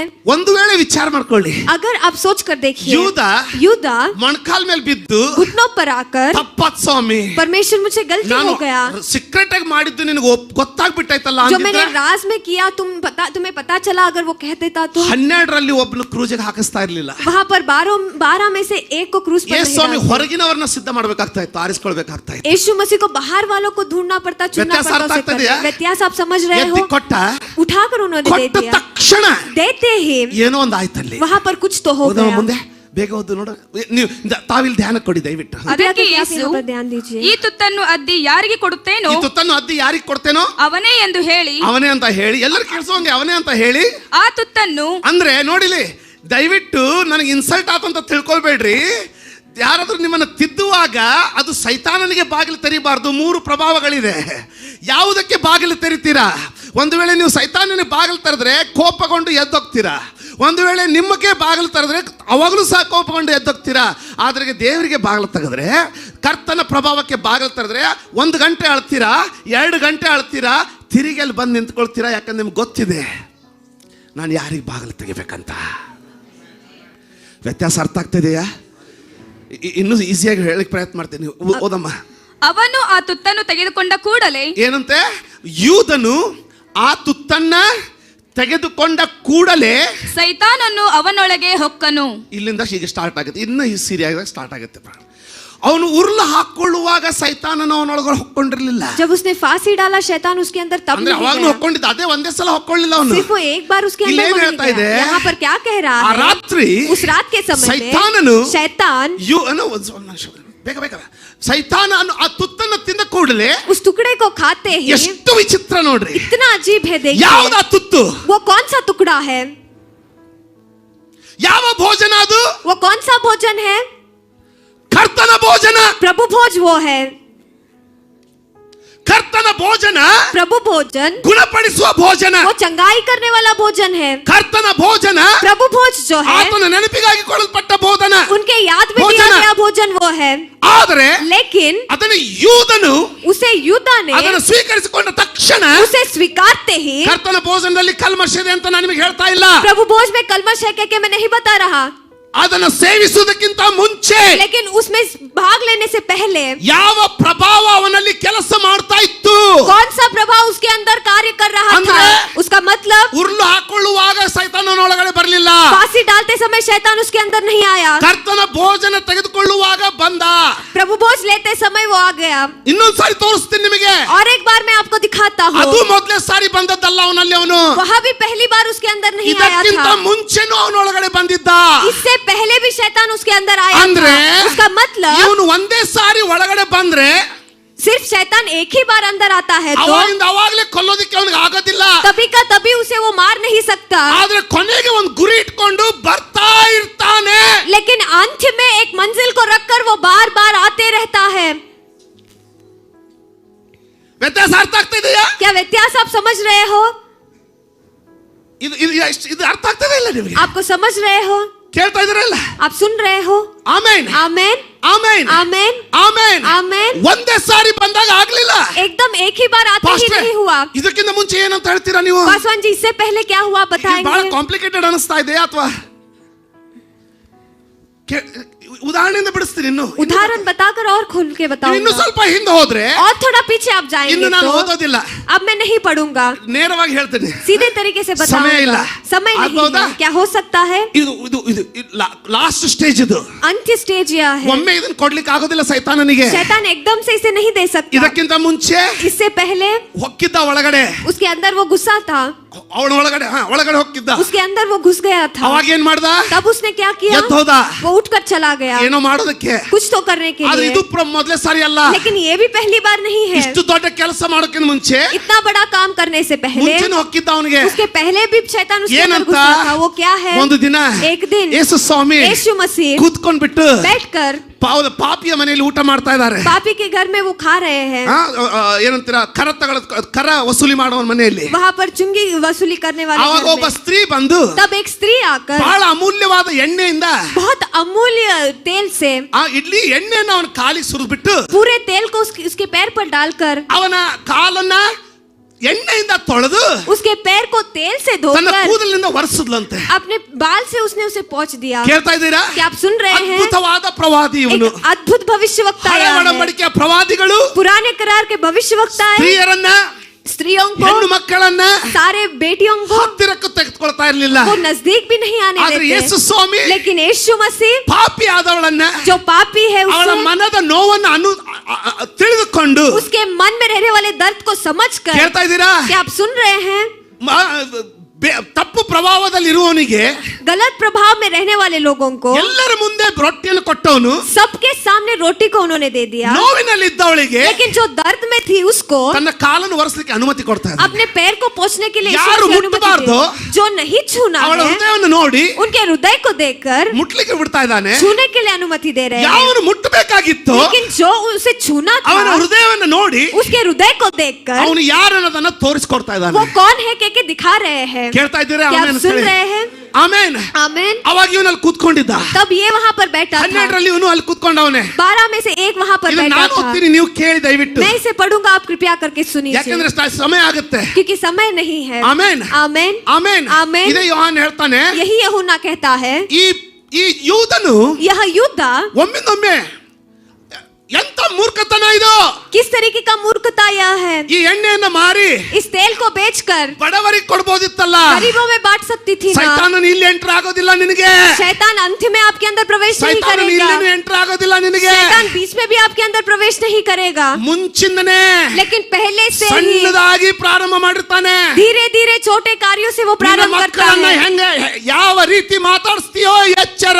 आपके बच्चों को किस तरह बात करने की अनुमति आप देंगे, आप चौकस रहिए। ಯಾಕಂದ್ರೆ ನೀನು ಯಾವ ಪ್ರಭಾವದಲ್ಲಿದ್ದಿ ಅನ್ನೋದನ್ನ ನೀನು ಅರ್ಥಕೊಳ್ಳದೆ ಹೋದ್ರೆ, क्योंकि जिस प्रभाव में आप हो उसे नहीं समझेंगे ನೀನು तो ನಿನಗಾಗಲಿ, आप खुद के लिए ನಿನ್ನ ಮಕ್ಕಳಿಗಾಗಲಿ, या फिर आपके ನಿನ್ನ बच्चों के ಸೊಸೆಗಾಗಲಿ लिए, आपके बहू के लिए ಒಂದು ಕ್ಲೈಮ್ಯಾಕ್ಸ್ ಅನ್ನ ನೀನು ಕಟ್ಲಿಕ್ಕೆ ಹೋಗ್ತಾ ಇದ್ದೀಯಾ. एक अंत को आप बांधने वाले हो। ಎಚ್ಚರ. आप चौकस रहिए। ಯಾರಾದ್ರೂ ಅರ್ಥ ಆಗ್ತಿದೆ ನಾನು ಹೇಳ್ತಾ ಇರೋದು? क्या कोई समझ रहा है जो मैं कह रहा हूँ? ಅದು ದೂರ ಆಯ್ತು. वो बहुत दूर हुआ। ಊಟಕ್ಕೆ ಕೂತ್ಕೊಂಡಾಗ भोजन के लिए जब वो बैठे थे, ಸ್ತ್ರೀ ತೊಳೆದ್ರೆ स्त्री जब पैर धो रही है, ಅವಾಗಲೇ ಸೈತಾನ್ ಹೊಕ್ಕೊಂಡಿದ್ದ. तभी ही शैतान उसके अंदर घुस गया। ಏ ಹುಚ್ಚ, ए पागल, ಅಯ್ಯಯ್ಯೋ ಇಷ್ಟೊಂದು ಹಣ ವ್ಯರ್ಥ ಆಯ್ತಲ್ಲ. इतना पैसा तुमने व्यर्थ कर ಇಲ್ಲಿ दिया ಮಾಡಿ ना। ಬಡವರಿಗೆ ಕೊಡ್ಬೋದಿತ್ತು. इसे बेचकर तुम गरीबों को दे सकती थी। ನಾನು ಹೇಳ್ತೀನಿ, मैं आपको कहता ಕೆಲವು ಸರಿ हूँ, ನಾವು ಮಾತಾಡೋದು ಬಹಳ ಸ್ಪಿರಿಚುವಲ್ ಆಗಿ ಕಂಡು ಬರ್ತದೆ. थोड़ा समय जो हम बात करते हैं बहुत आत्मिक नजर आता ಆದ್ರೆ है, ಒಳಗೆ ಹೊಕ್ಕ ನೋಡಿದ್ರೆ लेकिन अंदर घुसकर देखते हैं तो ಅದು ದೇವ ಪ್ರೇರಿತವೂ ಆಗಿರೋದಿಲ್ಲ. वो परमेश्वर से प्रेरित भी नहीं रहेगा, ಸ್ವಾರ್ಥದಿಂದ ತುಂಬಿರ್ತದೆ. स्वार्थ से भरा होता ಆದ್ರೆ है। ದೇವರ ಹೆಸರನ್ನ, लेकिन परमेश्वर के नाम को, ದೇವರ ವಿಷಯವನ್ನ परमेश्वर के विषय को, ಅದಕ್ಕೆ ಕವರಿಂಗ್ ಆಗಿ ಯೂಸ್ ಮಾಡ್ತೀವಿ ನಾವು. उसके लिए हम इस्तेमाल करते हैं। ಒಪ್ಪಿಕೊಳ್ಳೋಣ, हम मान लेंगे ಎಚ್ಚರ ವಹಿಸೋಣ. और हम चौकन्ना रहेंगे। ಅಲ್ಲಿ ಯೋಹಾನನ್ ಹೇಳ್ತಾನೆ, वहाँ पर यूहन्ना कहता है, ಆದ್ರೆ ಶಿಷ್ಯರಲ್ಲಿ ಒಬ್ಬನ ಆತನನ್ನು ಹಿಡಿದು ಇಸ್ಕರಿಯೋತ ಯೂದನೆಂಬವನು ಯಾಕೆ ತೈಲವನ್ನು 300 ಹಣಕ್ಕೆ ಮಾಡಿ ಬಡವರಿಗೆ ಕೊಡಲಿಲ್ಲ ಅಂದನು. ಅವನು ಬಡವರಿಗೋಸ್ಕರ ಚಿಂತಿಸಿ ಇದನ್ನ ಹೇಳಲಿಲ್ಲ. ಅವನು ಕಳ್ಳನಾಗಿದ್ದು ತನ್ನ ವಶದಲ್ಲಿದ್ದ ಹಣದ ಚೀಲದಲ್ಲಿ ಚೀಲದಲ್ಲಿ ಹಾಕಿದ್ದನ್ನು ತಕ್ಕೊಳ್ಳುವವನಾಗಿದ್ದರಿಂದಲೇ ಹೇಳಿದ. ಅಂದ್ರೆ उसका मतलब ಅವನಿಗೆ वह उसको ದೊಡ್ಡ ಲಾಸ್ ಆಗ್ಬಿಡ್ತು. बड़ा सा लॉस हो गया। ಕೇಳ್ತಾ ಇದ್ದೀರಾ? क्या आप सुन रहे हैं? ಇಲ್ಲಿಂದನೇ ಪ್ರಾರಂಭ ಆಗಿತ್ತು. यही से प्रारंभ हुआ था, ಇದಕ್ಕಿಂತನೂ ಮುಂಚೆ इससे भी पहले। ಅದರ ಏನ್ ಹೇಳಲಿಕ್ಕೆ ಪ್ರಯತ್ನ ಮಾಡ್ತಾ ಇದ್ದೀನಿ? क्या कहने की कोशिश मैं कर रहा हूँ? ಸೈತಾನನು शैतान ಒಮ್ಮೆ ನಿನ್ನ ಜೀವಿತವನ್ನು ಮುಗಿಸೋದಿಲ್ಲ. एकदम से आपकी जिंदगी को खत्म नहीं करता। ಕೇಳ್ರಿ, आप सुनिए, ಇವತ್ತು ನೀವು ಅರ್ಥ ಮಾಡ್ಕೊಳ್ಳದೆ ಹೋದ್ರೆ, अगर आज के दिन इसे नहीं ನಿಮ್ಗೆ समझेंगे ಗೊತ್ತಿಲ್ದನೆ तो आपके ನಿಮ್ಮ आपकी ಸ್ವಂತ अनुमति के ಮನೆಯಲ್ಲಿ, बगैर, आपके ನಿಮ್ಮ ಸ್ವಂತ सहोदर में, ಮಕ್ಕಳಲ್ಲಿ, आपके ही बच्चों ನಿಮ್ಮ में, ಸ್ವಂತ ಶರೀರದಲ್ಲಿ, आपके ही शरीर ನಿಮ್ಮ में, ಸ್ವಂತ ಜೀವಿತದಲ್ಲಿ आपके अपने जिंदगी ಯಾವುದೋ ಒಂದು में ಕ್ಲೈಮ್ಯಾಕ್ಸ್ ಅನ್ನ ಕಟ್ತಾ ಇದ್ದೀರಪ್ಪ.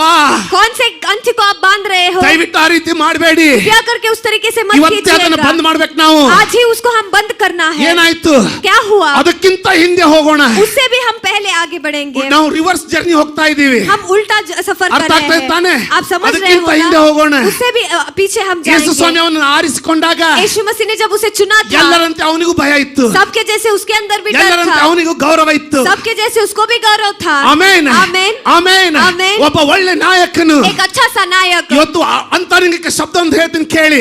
आज के दिन मैं उस शब्द से कहता ಬಹುಶಃ हूँ, ಎಲ್ಲರೂ ಹೇಳಬಹುದು, शायद सब कह सकते हैं, ಎಲ್ಲರೂ ಹೇಳಬಹುದು. शायद सब कह सकते ಯೂದನು हैं, ಮೊದಲೇ ನೇಮಕವಾಗಿದ್ದ यूदा पहले से ही नियमित था ಇವನನ್ನ ಹಿಡಿದುಕೊಡೋದಕ್ಕಾಗಿ. इसे यीशु मसीह को पकड़वाने के लिए. ಆದ್ರೆ ಒಂದು ಒಳ್ಳೆ ಲೀಡರ್ಶಿಪ್ ಹೇಳ್ತೀನಿ ಕೇಳಿ. लेकिन एक अच्छा सा नायकत्व कहता हूँ, सुनिए.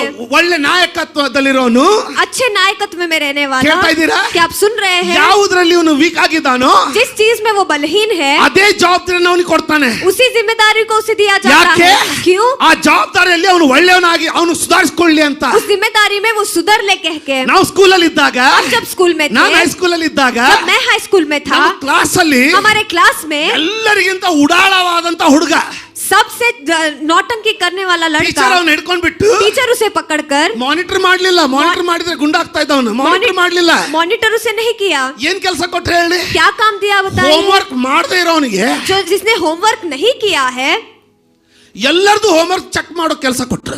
सबका होमवर्क चेक करने का काम उसे दिया ಇವನು गया था. ಉತ್ತರನೇ ಗೊತ್ತಿಲ್ಲ ಅಂದ್ರೆ ಹೋಮ್ವರ್ಕ್ ಹೆಂಗ್ ಗೊತ್ತಾಗುತ್ತೆ? अगर इसे उत्तर ही नहीं पता है तो होमवर्क कैसे पता चलेगा? ಅವ್ರ ಹೋಮ್ವರ್ಕ್ ಸರಿಯಾಗಿದೆ ಇಲ್ಲ ನೋಡ್ಲಿಕ್ಕೆ ಇಡೀ ರಾತ್ರಿ ಕೂತ್ಕೊಂಡು ಮಾಡ್ಬರ್ಬೇಕಾಯ್ತು. उनका होमवर्क ठीक है या नहीं, ಒಬ್ಬ देखने ಒಳ್ಳೆ के लिए ನಾಯಕ, पूरा रात होमवर्क ಒಬ್ಬ ಒಳ್ಳೆ ನಾಯಕ एक अच्छा सा नायक, ಯಾವ್ದ್ರಲ್ಲಿ ನೀನು ವೀಕ್ ಆಗಿದ್ದೀಯೋ जिस चीज में आप बलहीन हो, ಅದೇ ಕೆಲಸ ನಿನಗೆ ಕೊಡ್ತಾನೆ. उसी काम को आपको देता है. ಅದರಲ್ಲಿ ನಿನಗೆ ಬಲ ಉಂಟಾಗ್ಲಿ ಅಂತ. उसमें आपको भलाई हो कह ಒಂದ್ के. ವೇಳೆ ನಿನಗೆ ತಿರಸ್ಕಾರವನ್ನ ದೇವ್ರು ಕೊಟ್ಟಿದ್ರೆ अगर परमेश्वर आपको तिरस्कार देते ನೀನ್ हैं ಅದನ್ನ तो ತಗೊಂಡು ನಿನ್ನ ಸೊಸೆಯನ್ನ ಕುಕ್ಕು ಅಂತಲ್ಲ, ನೀನ್ ಅದನ್ನ ತಗೊಂಡು ನಿನ್ನ ಮಗಳನ್ನ ಕುಕ್ಕು ಅಂತಲ್ಲ, ನೀನ್ ಅದನ್ನ ತಗೊಂಡು ನಿನ್ನ ಗಂಡನನ್ನ ಕುಕ್ಕು ಅಂತಲ್ಲ, ನೀನ್ ಅದನ್ನ ತಗೊಂಡು ನಿನ್ನ ಹೆಂಡತಿಯನ್ನ ಕುಕ್ಕು ಅಂತಲ್ಲ. ಆ ಏರಿಯಾದಲ್ಲಿ ನೀನು ಪ್ರಾರ್ಥನೆ ಮಾಡಿ ಜಯಿಸಿ ಬಲವುಳ್ಳವನಾಗಿ ನಿನ್ನ ಮನೆಯಲ್ಲಿ ಪ್ರೀತಿಯನ್ನು ಸಾಧಿಸ್ಕೊ ಅಂತ. उसे स्वीकार कर आपके पति पत्नी या फिर बच्चों को तड़पाना या फिर सताना नहीं, लेकिन उसे स्वीकार कर आपकी जिंदगी के उस भाग में सुधार ले आने के लिए बलशाली बनने के लिए. ಅಭಿಷೇಕವನ್ನ ಬೋಧಿಸೋರು ಹಿಂದೆ ಹೋಗ್ತೀರಾ, ಮೊದಲು ಮನೆಗಳನ್ನ ಸರಿ ಮಾಡ್ಕೊಳ್ರಿ. अभिषेक को प्रचार करने वालों के पीछे आप जाते हो, पहले आपके घर को आप तैयार ಬೆಂಕಿಯಿಂದ कीजिए. ಬೋಧಿಸೋರ ವಾಕ್ಯಗಳನ್ನ ಕೇಳ್ತೀರಾ, ಮೊದಲು ನಿಮ್ಮ ಜೀವಿತವನ್ನ ಸರಿ ಮಾಡ್ಕೊಳ್ಳಿ. बेंकी से आग से प्रचार करने वाले लोगों के पीछे आप जाते हो, पहले आपके घरों को आप ಈ ನುಂಗು ಹುಳ ಮೊದಲು ಎಲ್ಲಿ ಅಡಿಕೊಂಡಿದೆ ಅನ್ನೋದನ್ನ ಹುಡುಕಿ. यह कीड़ा कहाँ पर छुपा है उसे ढूंढिए. ಅದು ಪ್ರಾರ್ಥನೆಯಿಂದ ಮಾತ್ರ ಸಾಧ್ಯ. वो सिर्फ प्रार्थना से ही हो ದೇವರ सकता ವಾಕ್ಯದಿಂದ है. ಮಾತ್ರ सिर्फ ಸಾಧ್ಯ. परमेश्वर के वचन से नंबर हो वन सकता सारी है. आमेन जो ಅಂತ विश्वास ಹೇಳಿ. करते हैं एक बार आमेन आप ನಂಬರ್ ಒಂದು ಸಾರಿ कहिए. ಸ್ತೋತ್ರ ಅಂತ जो ಹೇಳಿ. विश्वास करते हैं एक बार आमेन कहिए. ಕರ್ತನು ನುಡಿದದ್ದನ್ನ ನಿಮಗೆ ತರ್ತಾ ಇದ್ದೀನಿ ನಾನು. जो परमेश्वर ने मुझसे बात किया वो मैं आप तक ला रहा हूँ. ಹಲ್ಲೆಲೂಯಾ. हालेलुया. ಇದಕ್ಕಿಂತಲೂ ಹಿಂದೆ इससे भी पहले ಇವನನ್ನು ಆರಿಸಿಕೊಂಡಿದ್ದು इसे चुना गया. ಮಾತ್ರವಲ್ಲ, सिर्फ उतना ही नहीं, ಇವನ ಕೈಯಲ್ಲಿ इसके हाथ में ಈ ಬ್ಯಾಗ್ ಅನ್ನ इस थैली को, ಅಲ್ಲಿ ಯೋಹಾನ ಇದ್ದ, ಅಲ್ಲಿ यूहन्ना वहां पर था, ಪೇತ್ರ ಇದ್ದಾನೆ. पेतरुस भी था. ಬಲ ಉಳ್ಳವರಿಗೆ ಕೊಟ್ರೆ ಇನ್ನೂ ಒಳ್ಳೆ ನಾಯಕತ್ವ ಅಲ್ಲ. वो एक अच्छा सा नायकत्व नहीं है. ದೇವ್ರಿಗೆ ಗೊತ್ತಿದೆ, परमेश्वर जानते हैं, ಗೊತ್ತಿದ್ದು ಸಹ जानने के बावजूद ಬೇಕಂತಲೇ वहां पर जानबूझकर ಕಾಲಿಗೆ ಚೀಲನ ಅವನ ಕೈಯಲ್ಲಿ ಕೊಡ್ತಾ ಇದ್ದಾನೆ. दान दशमांश की थैली को ಯಾಕೆ? उसके हाथ में ही दिया गया. ಯಾಕೆ? क्यों? क्यों? ಇವನನ್ನ ಪಾಪದಲ್ಲಿ ಹಿಡಿದಕ್ಕಲ್ಲ, इसको पाप में रखने के ನಿನ್ನನ್ನು लिए ಯಾರಾದ್ರೂ नहीं. ತಿರಸ್ಕರಿಸುವಾಗ, जब आपको कोई ನಿನ್ನ तिरस्कार ವಿರುದ್ಧವಾಗಿ करता ಯಾರು है, ಮಾತಾಡುವಾಗ, आपके बारे में जब कोई बात करता है, ಬೇರೆ ಏನೇ ಇರ್ಲಿ ಅದು, चाहे कुछ भी क्यों ना हो, ಆಮೇನ್, आमेन, ದೇವರು परमेश्वर ನಿನ್ನನ್ನು ಕಟ್ಟೋದಕ್ಕೆ ಕೊಡ್ತಾ ಇದ್ದಾನೆ. आपको जो बांधता है उसे दे रहे ಅವನಿಗೆ ಗೊತ್ತು हैं. वो जानते हैं ಇವನ ಕೈಲಿ. इसके हाथ ಯಾಕೆ में. क्यों? ಯಹೂದ ಇವನು ಬರಲ್ಲ, ಯಾಕೆ ಯಹೂದ ಇವನು, क्योंकि ये यहूदी है. ಇವನಿಗೆ इसको ದಶಾಜ್ಞೆಗಳಲ್ಲಿಯೇ ಹೇಳಿ ಆಗಿದೆ. 10 आज्ञाओं में ही बताकर हो चुका है. ಏನಂತ? वो क्या है? Thou shall not steal. तुम चोरी नहीं करोगे.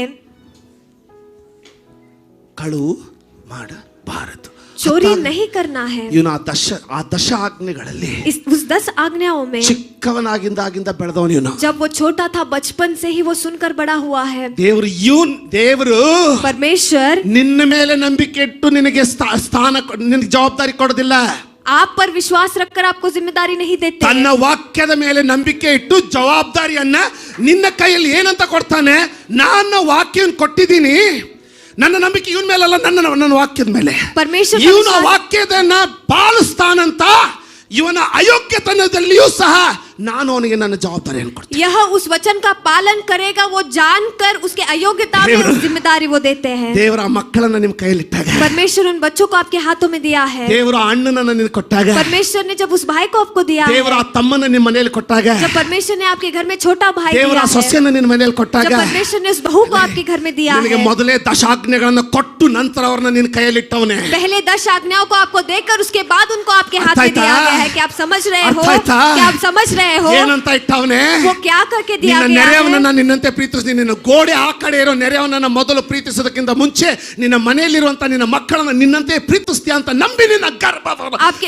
ಫಲ ನಿನಗೆ ಕೊಟ್ಟವನೇ. आपके बगल वालों को प्यार करने से पहले आपके घर में आपके बच्चों को आपके जैसे प्यार करने के लिए आपको गर्भ फल परमेश्वर ने दिया है.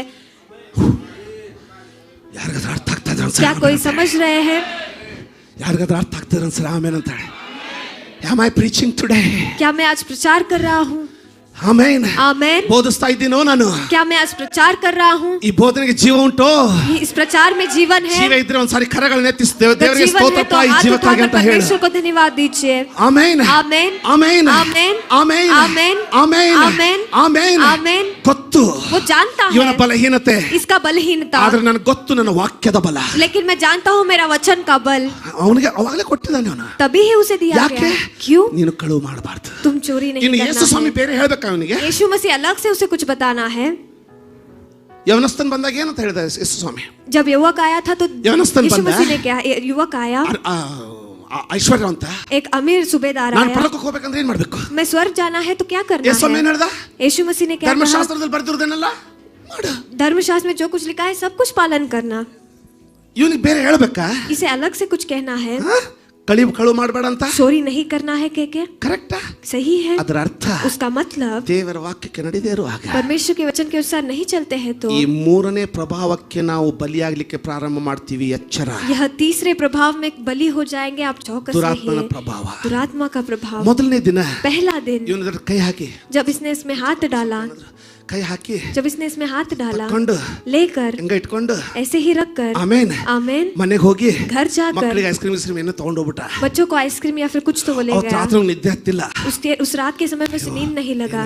ಯಾಕೆ? क्यों? ಎರಡು ಶಕ್ತಿಗಳು, दो बल, ಎರಡು ಶಕ್ತಿಗಳು. दो बल. ಯಾವುದು? वो कौन से ಸ್ವಾರ್ಥ, हैं? स्वार्थ, ಆಮೇನ್, ಆಸೆ. आमेन, आशा.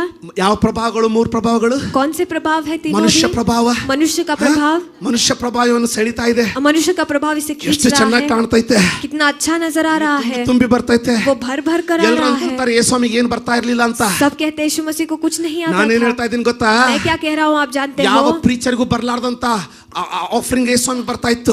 कौन से भी प्रीचर को नहीं आने वाला ऑफरिंग यीशु ಕೇಳ್ತಾ मसीह को ಇದ್ದೀರಾ? आता था. ಯಾಕೆ? क्यों? ಅವನು ಗುಣಪಡಿಸೋದೇ ಇಲ್ಲ. उसे चंगाई करने वाला कोई चीज ಅಲ್ಲ, ही नहीं है. ಅವನು ಆರಾಮ ಮಾಡ್ದಂತ ಒಂದ್ ಸಂಗತಿನೇ ಇಲ್ಲ. उसको आराधना करने वाला एक चीज भी नहीं है. ಆಮೇನ್.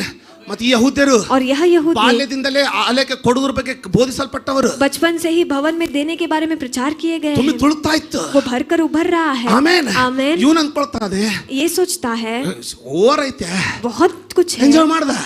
ಇದು ಬರೀ ಕಾಣಿಕೆ ಬಗ್ಗೆ ಅಲ್ಲ. ये सिर्फ दान और दशमांश के बारे में नहीं है. ಹಲ್ಲೆಲೂಯಾ. हालेलुया. ಇನ್ನು ನನ್ನ ಜೊತೆಗಿರೋ ಸರಿ ಆಮೇಲೆ ಅಂತ अभी ಹೇಳ್ತಾರೆ. भी मेरे साथ रहने वाले आमीन ಕೇಳ್ತಾ ಇದ್ದೀರಾ? कहिए. क्या आप सुन रहे I हैं? am trying to expose how Satan works in our life. ಸೈತಾನನು ಯಾವ ರೀತಿಯಾಗಿ ನಮಗೆ ಮೋಸ ಮಾಡಿ ವಿಶ್ವಾಸಿಗಳಾಗಿದ್ದಾಗ್ಯೂ ಸಹ ನಮಗೆ ಹಂಗೆ ಮೋಸ ಮಾಡ್ತಾನೆ ಅಂತ ನಾನು ತೆಗಿಲಿಕ್ಕೆ ಪ್ರಯತ್ನ ಮಾಡ್ತಾ ಇದ್ದೀನಿ. विश्वासी होने के बावजूद शैतान कैसे आपको धोखा दे रहा है उसके और बारे में रात्रि बता रहा गड़बड़ी हूँ. उस रात को उसको शांति ಏನ್ नहीं ಆಗ್ತದೋ है. ಏನೋ, क्या होगा क्या ಏನಾಗ್ತದೋ पता, ಏನೋ. क्या होगा क्या ಯೇಸು पता. ಸ್ವಾಮಿ ಕೇಳಲಿಲ್ಲ. यीशु मसीह ने नहीं पूछा. ನೀವು ತಪ್ಪು ಮಾಡಿದಾಗ ಯಾವಾಗಾದ್ರೂ ಯೇಸು ಸ್ವಾಮಿ ಕೇಳಿದ್ನ? जब आपने गलती किया कभी तो यीशु मसीह ने आपको पूछा? ಕೇಳಲಿಲ್ಲ. नहीं. ಯಾಕೆ? क्यों? ನಿನಗೆ ಗೊತ್ತೈತೆ ಅಂದಮೇಲೆ ನಾನು ಯಾಕೆ ಕೇಳಬೇಕು? तुम जानते हो तो फिर क्यों मैं मुझे पूछना ಎರಡು है? ಸಾಕ್ಷಿಗಳಿದೆ. दो गवाही है. ಒಂದು एक ದಶಾಜ್ಞೆ, 10 आज्ञाएं. ಕದಿಯಬೇಡ. चोरी मत ಎರಡು करना. दूसरा ನಿನ್ನ ಆತ್ಮಸಾಕ್ಷಿ, तुम्हारा ನೀನು आत्मसाक्षी. ಮಾಡಿದ್ದು ತಪ್ಪು. तुमने जो किया वो गलत ಇಷ್ಟೆಲ್ಲ है. ಮಾಡಿದ್ಮೇಲೆ ನಾನು ಹೇಳಲಿಕ್ಕೆ ನೀನು ಕತ್ತೆಯ? इतना सब कुछ बोलने के बाद मैं अलग से बताने के लिए ನಾನು क्या तुम ನಿನ್ನನ್ನು गधा ಕತ್ತೆಯನ್ನಾಗಿ हो? ಮಾಡಲಿಲ್ಲ, मैंने तुम्हें गधा नहीं बनाया है. ಮನುಷ್ಯನನ್ನಾಗಿ ಮಾಡಿದೆ. मनुष्य बनाया है. ಯಾರಾದ್ರೂ ಅರ್ಥ ಆಗ್ತಾ ಇದ್ರೆ? क्या किसी को समझ आ ಎಷ್ಟು रहा ಜನರಿಗೆ है ಎಂಜಾಯ್ तो? ಆಗ್ತಾ ಇದೆ? कितने लोगों को ये अच्छा ಯಾಕೆ लग रहा है? ಮುಖ್ಯವಾದ ವಚನಕ್ಕೆ ನಾನು ಇನ್ನೂ ಬರಬೇಕು, ಕೇಳಿ. क्योंकि प्रामुख्य वचन तक अभी आना है. ನಮ್ಮ सुनिए. ತಲೆಯಲ್ಲಿ ಏನು? हमारे दिमाग में क्या है? ನಾನು ತಪ್ಪು ಮಾಡೀನಿ, मैंने गलती किया है. ಏನೋ ಆಗ್ತೈತೆ. अभी कुछ तो होने ಏನೋ वाला है. ಆಗೋದಿಲ್ಲ. कुछ भी नहीं होगा. ಯಾಕೆ? क्यों? ಸೈತಾನನದು ಕ್ಲೈಮ್ಯಾಕ್ಸ್ ಬೇಕು. शैतान को एक अंत चाहिए. ಮೊದಲೇ ಕ್ಲೈಮ್ಯಾಕ್ಸ್ ತೋರಿಸಿದಿನಲ್ಲ, पहले ही अंत्य को मैंने दिखाया ना, ಏನದು वो क्या है? ಉರ್ಲಾಕೊಂಡ.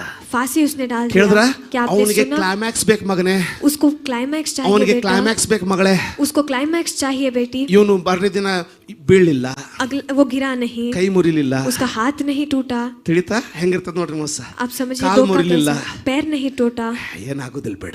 कुछ भी नहीं होगा। ನಿನ್ छोड़ो, ಮಗಳಿಗೆ ಬೈದೆ ನೀನು, आपके बेटी को आपने डांटा, ನಿನ್ ಗಂಡನಿಗೆ ಬೈದೆ ನೀನು, आपके पति को आपने ನಿನ್ डांटा, ಹೆಂಡತಿಗೆ ಬೈದೆ ನೀನು, आपके पत्नी को आपने ನಿಮ್ಮ डांटा, ಅಣ್ಣನಿಗೆ ಬಾಯ್ ಬಂದಂಗೆ ಬೈದೆ ನೀನು. तुम्हारे भाई को कैसे चाहिए वैसे मान्य दिन तुमने ಏನ್ डांटा। ಆಗ್ಲಿಲ್ಲ. अगला दिन कुछ नहीं हुआ, ಆಗೋದಿಲ್ಲ ಬೇಡ. कुछ भी नहीं ಅವರು हुआ। ಅರ್ಥ ಮಾಡ್ಕೋತಾರ, वो समझ लेंगे ನಮ್ಮ ಅಪ್ಪನು ಅರ್ಥ ಮಾಡ್ಕೋತಾನ, और मेरे पिता भी समझ लेंगे, ಇಬ್ರು ಅರ್ಥ ಮಾಡ್ಕೋತಾರ. दोनों भी समझ लेंगे। ಆದ್ರೆ ಮೂರನೇ ಅರ್ಥ ಮಾಡ್ಕೊಳ್ಳೋದಿಲ್ಲ. वहाँ पर तीसरा जो है वो नहीं समझेगा। ಅಲೋ, ಮನಸಾಕ್ಷಿ ಹೆಂಗಿರ್ತದ ನೋಡ್ರಿ. मन साक्षी कैसा रहता है ಈ ಹಳೆ देखिए। ಕಾಲದಲ್ಲಿ ये पुराने जमाने में ಎಂಜಾಯ್ ಮಾಡತ್ತೀರಿ. क्या आपको अच्छा लग ಅಲ್ಲಿ रहा है? ಹಿಂದಿರೋರು जो पीछे है, ಪಾಸ್ಟ್ ಇದಕ್ಕೂ ನನಗೆ ಏನ್ ಸಂಬಂಧ, ಬಾಳ ಸಂಬಂಧ ಐತೆ, पासवान जी इससे मुझे क्या संबंध? बहुत संबंध है, ಬಹಳ ಸಂಬಂಧ ಐತೆ. बहुत संबंध है। ನಿನ್ನ ಗರ್ಭಫಲದ ಜೊತೆಗೆ ಸಂಬಂಧ ಐತೆ, ನಿನ್ನ ಆರ್ಥಿಕತೆ ಜೊತೆಗೆ ಸಂಬಂಧ ಐತೆ, ನಿನ್ನ ಸಂತೋಷದ ಜೊತೆಗೆ ಸಂಬಂಧ ಐತೆ, ನಿನ್ನ ಏಳಿಗೆ ಜೊತೆಗೆ ಸಂಬಂಧ ಐತೆ, ಬಹಳ ಸಂಬಂಧ ಐತೆ. ಕೇಳು ನೀನು. आपकी खुशी के साथ, बढ़ोतरी के साथ, सबके साथ संबंध है। सुनिए आप। ಆಮೇನ್, ಆಮೇನ್, ಆಮೇನ್. आमेन। ಈ ತೋಪಲ್ಲಿ ಮದ್ದು ತುರುಕ್ತಾ ಇದ್ರು ಮುಂಚೆ, ತೋಪ್ ಹಾರಿಸ್ಲಿಕ್ಕೆ ಗೊತ್ತಾ ಹೆಂಗೆ? ಸುಮ್ಮನೆ ಹಿಂಗೆ ತೋಪ್ ಎರಿಸ್ಬಿಟ್ಟು ಹಿಂಗೆ ತಂಬಾಕು ಹಾಕ್ತಂಗೆ ಹಂಗೆ ಹಾಕಿ ಗುಂಡು ಹಾಕಿ ಹಾರಿಸಿದ್ರೆ ಹಾರದಲ್ಲ, ಟುಸಕ್ ಅಂತ ಐತೆ. उसके अंदर गोली डालकर ऐसे ही डालेंगे तो ಅಲ್ಲ, वो नहीं ಇದಿರಲ್ಲ. उड़ता। ಪಟಾಕ್ಷಿ, फटाकड़ी, ಕಾಮಾಕ್ಷಿ ಅಲ್ಲ, ಪಟಾಕ್ಷಿ ಏನಂತೀರ ಅದಕ್ಕೆ? ಸಿಡಿಮದ್ದು. ಹೆಂಗ್ ತುಂಬ್ತಾರೆ ಗೊತ್ತಾ? ಮೊದಲು ತೋಪಲ್ಲಿ ಮದ್ದು ಹಾಕ್ತಾರೆ, पहले उसके अंदर पाउडर बारूद, डालते हैं, बारूद। बारूद डालते हैं। ಒಂದು ಕೋಲ್ ಇರ್ತದೆ, एक लकड़ी रहता ಕೋಲಿನ है, ಮುಂದೆ लकड़ी के ಚರ್ಮದ आगे ಗುಂಡು ಇರ್ತದೆ, वहाँ पर चमड़े का ಅದು ಹೋಲಲ್ಲಿ ಹಾಕಿ गुंड रहता है, ಚೆನ್ನಾಗಿ ಒತ್ತಾರೆ. उसके अंदर डालकर अच्छे से वो ಯಾಕೆ ये ಎಷ್ಟು करते हैं। ಒತ್ತಿರೋ जितना ज्यादा उसके अंदर आप ಅಷ್ಟು डालेंगे ಸ್ಫೋಟ ಆಗುತ್ತೆ. उतना ज्यादा वो ಎಷ್ಟು उड़ेगा, ಸ್ಫೋಟ ಆಗುತ್ತೋ जितना ज्यादा वो उड़ेगा ಗುಂಡು ಅಷ್ಟು ದೂರ ಹೋಗುತ್ತೆ. उतना दूर गोली जाएगा। ಮತ್ತೆ ಪೌಡರ್ ಹಾಕ್ತಾರೆ, फिर से पाउडर बारूद ಮತ್ತೆ डालते हैं, ಧಮ್ ಧಮ್ फिर ಒತ್ತಾರೆ. से दबाते हैं। ಹಂಗೆ ಸೈತಾನ್ ಮಾಡದ. उसी तरीके से शैतान भी करता ಏನೂ है। ಆಗ್ಲಿಲ್ಲ, कुछ भी नहीं हुआ। ನಿಮ್ಮ ಆತ್ಮಸಾಕ್ಷಿನ ಒತ್ತಾನೆ. तुम्हारा आत्मसाक्षी को दबाता ಯಾಕೆ है। ಹೆದರ್ತಿ? क्यों तुम डरते ಇದನ್ನ ತಿಂದ್ರೆ हो? ನೀ ಸಾಯೋದಿಲ್ಲ. इसे खाने के बाद तुम नहीं मरोगे, ಏನಾಗೋದಿಲ್ಲ. कुछ भी नहीं होगा। ನಿನ್ ಗಂಡ ಬಿಟ್ಟು ಹೋಗಲ್ಲ, ನಿಮ್ಮ ಬಾಯಿ ಬಂದಿದ್ದು ಮಾತಾಡ್ ನೀನು. तेरा पति छोड़कर नहीं जाएगा, कैसे चाहिए ಮತ್ತೆ बात ರಾತ್ರಿ कर? ಬರಬೇಕು. कहाँ पर जाएगा? फिर रात से वापस आएगा। ಅರ್ಥ ಆಗ್ಲಿಲ್ಲ. आपको समझ नहीं आया ना? ಹೆಂಡತಿಗೆ ಗಂಡ पति, ಇಕ್ಕರ್ಸಕ್ಕೆ ಒಂದೇನ आप एक लगाओ तुम ತಲೆ उसे ಕೆಡಿಸ್ಕೊಕ್ ಹೋಗ್ಬೇಡ. और दिमाग मत ಎಲ್ಲ खराब ಹೋಗ್ತಾಳೆ. करना। वो कहाँ पर ರಾತ್ರಿ जाएगी? ಬರ್ತಾಳೆ ಮತ್ತೆ. रात को वापस लौट ಗನ್ आएगी। ಪೌಡರ್ ತುಂಬ್ದಂಗೆ ತುಂಬ್ತಾನೆ, ಅದ್ರ ನೆನಪಿರ್ಲಿ, ಅದು ಸ್ಫೋಟಕ್ಕೆ ರೆಡಿ ಆಗ್ತೈತೆ. वहाँ पर बारूद भरे जैसा उसे और- भरते हैं, लेकिन याद रखना एक बड़ा सा एक्सप्लोजन होने वाला ಸುಮ್ಮನೆ है। ತಗೊಳ್ತಾ ಇದಾರಂತ ನೀನು ಒತ್ತ ಹೋಗ್ಬೇಡ. ऐसे ही वो सह रहे कि दबाते मत जाना। ಏನೋ ಒಂದು ಸ್ಫೋಟಕಕ್ಕೆ ನೀನು ಮಾರ್ಗ ಮಾಡ್ತಾ ಇದ್ದೀಯಾ, ಎಚ್ಚರ. कुछ तो एक स्फोटक के लिए आप मार्ग कर रहे हो, आप चौकस रहिए। ಶಾಂತಲಾರಪ್ಪ, ಯಾರಾದ್ರೂ ಇದ್ದೀರಾ? ಏನೂ ಆಗ್ಲಿಲ್ಲ, कुछ भी नहीं हुआ, ಮದ್ದು ಗಟ್ಟಿ ಆಯ್ತು. पहले मजबूत हुआ। ಅದೇ वही ಮೂರನೇ ಪ್ರಭಾವದಲ್ಲಿ ನೋಡೋಣ. तीसरे प्रभाव में हम देखेंगे। ಕೇಳ್ತೀರಾ? क्या ಅದೇ आप सुन रहे हैं? ಮನಸಾಕ್ಷಿ वही मनसाक्षी ಮೂರನೇ ಪ್ರಭಾವದ ಕೈಯಲ್ಲಿ ನೋಡೋಣ. ಮೊದಲನೇ ಪ್ರಭಾವದ ಕೈಯಲ್ಲಿ ನೋಡೋಣ. पहले प्रभाव के हाथ में हम देखेंगे। ಈ ಸೀರಿಯಲ್ ಸರಿ ಮಾಡ್ಕೊಂಡ್ಬಿಡೋಣ. ಮೊದಲು इस सीरियल को हम पहले तैयार ಮೊದಲು करेंगे। पहला ದೇವರ ಪ್ರಭಾವ, परमेश्वर का प्रभाव, ಎರಡನೇದು दूसरा ಮನುಷ್ಯನ ಪ್ರಭಾವ, मनुष्य का प्रभाव, ಮೂರನೇದು और तीसरा ದುರಾತ್ಮನ ಪ್ರಭಾವ. दुरात्मा का प्रभाव। ಹೇಳ್ತೀರಾ? ದಯವಿಟ್ಟು ಎಲ್ಲರೂ ಹಿಂದಿನ सब ಮುಂದಿನವರೆಗೂ मिलकर कहिएंगे। ಆಮೇನ್. ಆಮೇನ್. ಆದ್ರೆ ಈ ಮೊದಲನೇ ಪ್ರಭಾವ ನೋಡೋಣ. लेकिन पहले प्रभाव को हम ನಿಮ್ಮ देखेंगे। ಆತ್ಮಸಾಕ್ಷಿಯನ್ನ, आपके आत्मसाक्षी को, ನಿಮ್ಮ ಆತ್ಮಸಾಕ್ಷಿಯನ್ನ आपके आत्मसाक्षी को ಈ ಮೊದಲನೇ ಪ್ರಭಾವದ ಕೈಯಲ್ಲಿ ಕೊಟ್ರೆ इस पहले प्रभाव के हाथ में देंगे तो ಏನಾಗುತ್ತೆ? क्या होता है? ಕುಂಬಾರನ್ನು ತುಳಿತಾನೆ.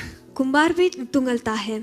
ಮಣ್ಣು ಗಟ್ಟಾಗತ್ತಾ? मिट्टी क्या मजबूत होता है? ಇಲ್ಲ, नहीं, ಮೃದು ಆಗತ್ತೆ. वो मृदु होता है।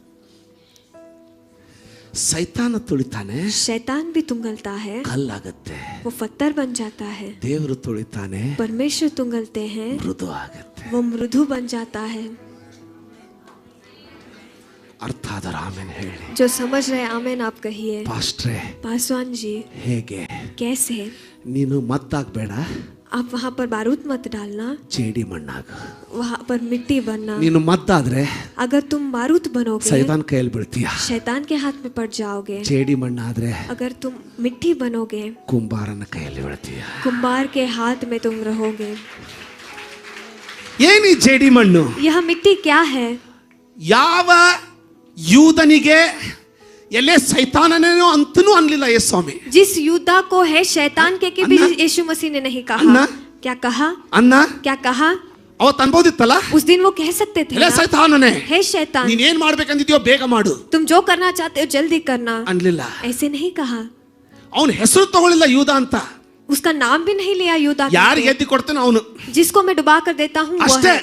उतना ही. ಅಯ್ಯಯ್ಯ ಅವ್ನು ಬೆಂಕಿನ ಹತ್ಬಿಡ್ತು. वहाँ पर आग ही लग गया. ಆದ್ರೆ ಇಲ್ಲಿ ಇನ್ನೊಬ್ಬ ಇದ್ದ, लेकिन यहाँ पर और एक ಅವನ था. ಹೆಸರು ಪೇತ್ರ.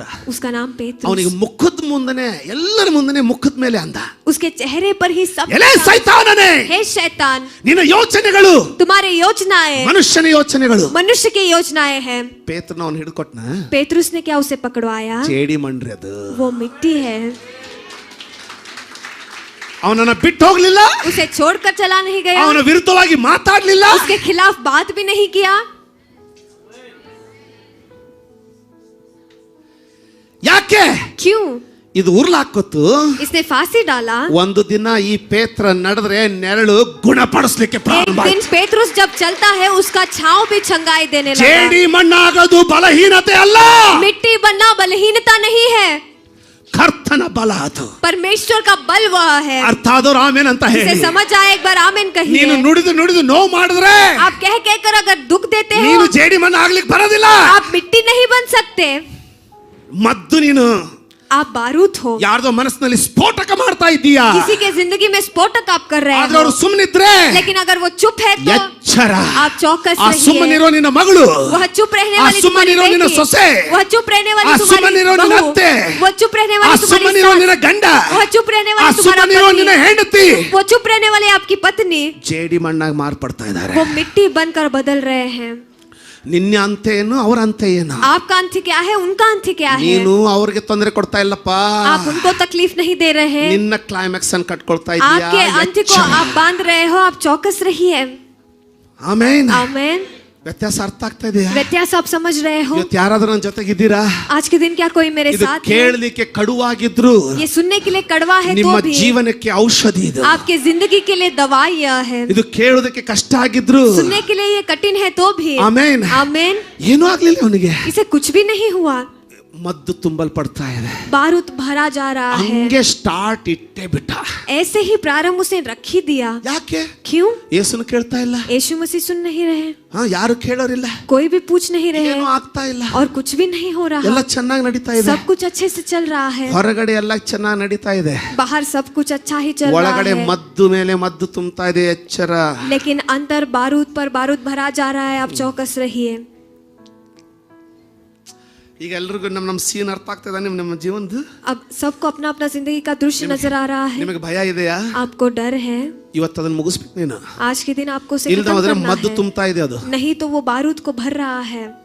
ಕೇಳ್ತಾ ಇದ್ದೀರಾ? क्या आप सुन रहे हैं? ನಿನಗೆ ನಾಚಿಕೆ ತುಂಬಾ ಇದೆಯಾ? आपको शर्म बहुत है. ಅದನ್ನ ನೀನು ಜಯಿಸಬೇಕು. उस पर आपको विजय पाना ಇಲ್ಲದೆ ಹೋದ್ರೆ है. ಒಂದು ಮದ್ದು ತುಂಬ್ತಾ ಇದೆ. नहीं तो बारूद भर रहा है. ನಿಮಗೆ ಯಾರ್ದೋ ತಿರಸ್ಕಾರವನ್ನು ಸಹಿಸಿಕೊಳ್ಳಾರ್ದೇ ಗೋಡೆ ಗುದ್ದೋದು, ನಿಮ್ಮ ಮನೆಯಲ್ಲಿ ಇರೋರ ಮೇಲೆ ಸಿಟ್ಟು ಮಾಡೋ ಚಟ ಇದೆಯಾ? कोई तिरस्कार को नहीं स्वीकारने होकर आपके घर पर क्रोधित होना, अर्थ ಆಗ್ತಾ ತಾನೇ कुछ तो ಎಲ್ಲ? करना आपको आदत है. ನೀನು ಅದನ್ನ ಮುಗಿಸ್ಬೇಕು ಇವತ್ತು. आज के दिन आपको उसे ಇಲ್ಲದೆ खत्म ಹೋದ್ರೆ करना ಮದ್ದು ತುಂಬ್ತಾ है. ಇದೀಯಾ? नहीं तो बारूद को आप भर ಯಾವ रहे ದಿನ हो. ಅದು ಸ್ಫೋಟ ಆಗುತ್ತೋ जिस दिन वो फूटेगा ನಿನ್ನ ಕುಟುಂಬದ ಮರ್ಯಾದೆ ಉಳಿಯೋದಿಲ್ಲ. आपके परिवार का इज्जत नहीं बचा रहेगा. ಕೇಳ್ತಾ ಇದ್ದೀರಾ? क्या आप सुन रहे ಒಂದೇ हैं? ಒಂದು ದಾರಿ, एक ही एक रास्ता है, ದೇವರ ಪ್ರಸನ್ನತೆ. परमेश्वर का उपस्थिति. ಒಂದೇ ಒಂದು ಮಾರ್ಗ, एक ही एक रास्ता है, ದೇವರ ಪ್ರಸನ್ನತೆ. परमेश्वर का उपस्थिति. ಪ್ರಾರ್ಥನೆ, प्रार्थना, ಪ್ರಾರ್ಥನೆ, प्रार्थना, ಪ್ರಾರ್ಥನೆ, प्रार्थना, ಜಯ ಬೇಕಾಗಿರುವ ಪ್ರಾರ್ಥನೆ. विजय लाने वाला प्रार्थना. ಅರ್ಥ ಆದವ್ರು ಒಂದ್ಸಾರಿ ಆಮೇಲೆ जो ಅಂತ समझ रहे एक बार आमेन आप ಈ ಅಪ್ಪನಿಗೆ कहिए. ಏನು ಆಗ್ಲಿಲ್ಲ, इसे कुछ नहीं ಇನ್ನು हुआ ಧೈರ್ಯ ಬಂತು. और भी हिम्मत आ गया. ಆಮೇನ್. आमेन. ಒಂದಿನ ನೋಡ್ದ, एक दिन उसने देखा ಹೆಚ್ಚು ಕಡಿಮೆ 1 ಲಕ್ಷ वहां पर इर्द गिर्द ಅಷ್ಟು 1 ದೊಡ್ಡ लाख ಕಾಣಿಕೆ ಯಾರು ಕೊಟ್ಟಿರಲಿಲ್ಲ. उतना बड़ा दशमांश किसी ने नहीं दिया ಕಾಣಿಕೆ था. ಕೊಡೋದು ಬಿಟ್ಟು दान देना छोड़कर ಆಮೇನ್ आमेन ಅವ್ರು ಅವನ ಕಾಲ್ ತೊಳೆದು ಬಿಟ್ರು. उनके पैर को उन्होंने धो ಆ दिया ಎಣ್ಣೆಯಿಂದ उस तेल से. ಇವನು ತಡ್ಕೊಳ್ಳಿಕ್ಕೆ ಆಗ್ಲಿಲ್ಲ. ये सह नहीं पाया. ಸೈತಾನ್ ಒಳಗೆ ಹೊಕ್ಕ. शैतान उसके अंदर घुस ये गया. हुच्चा.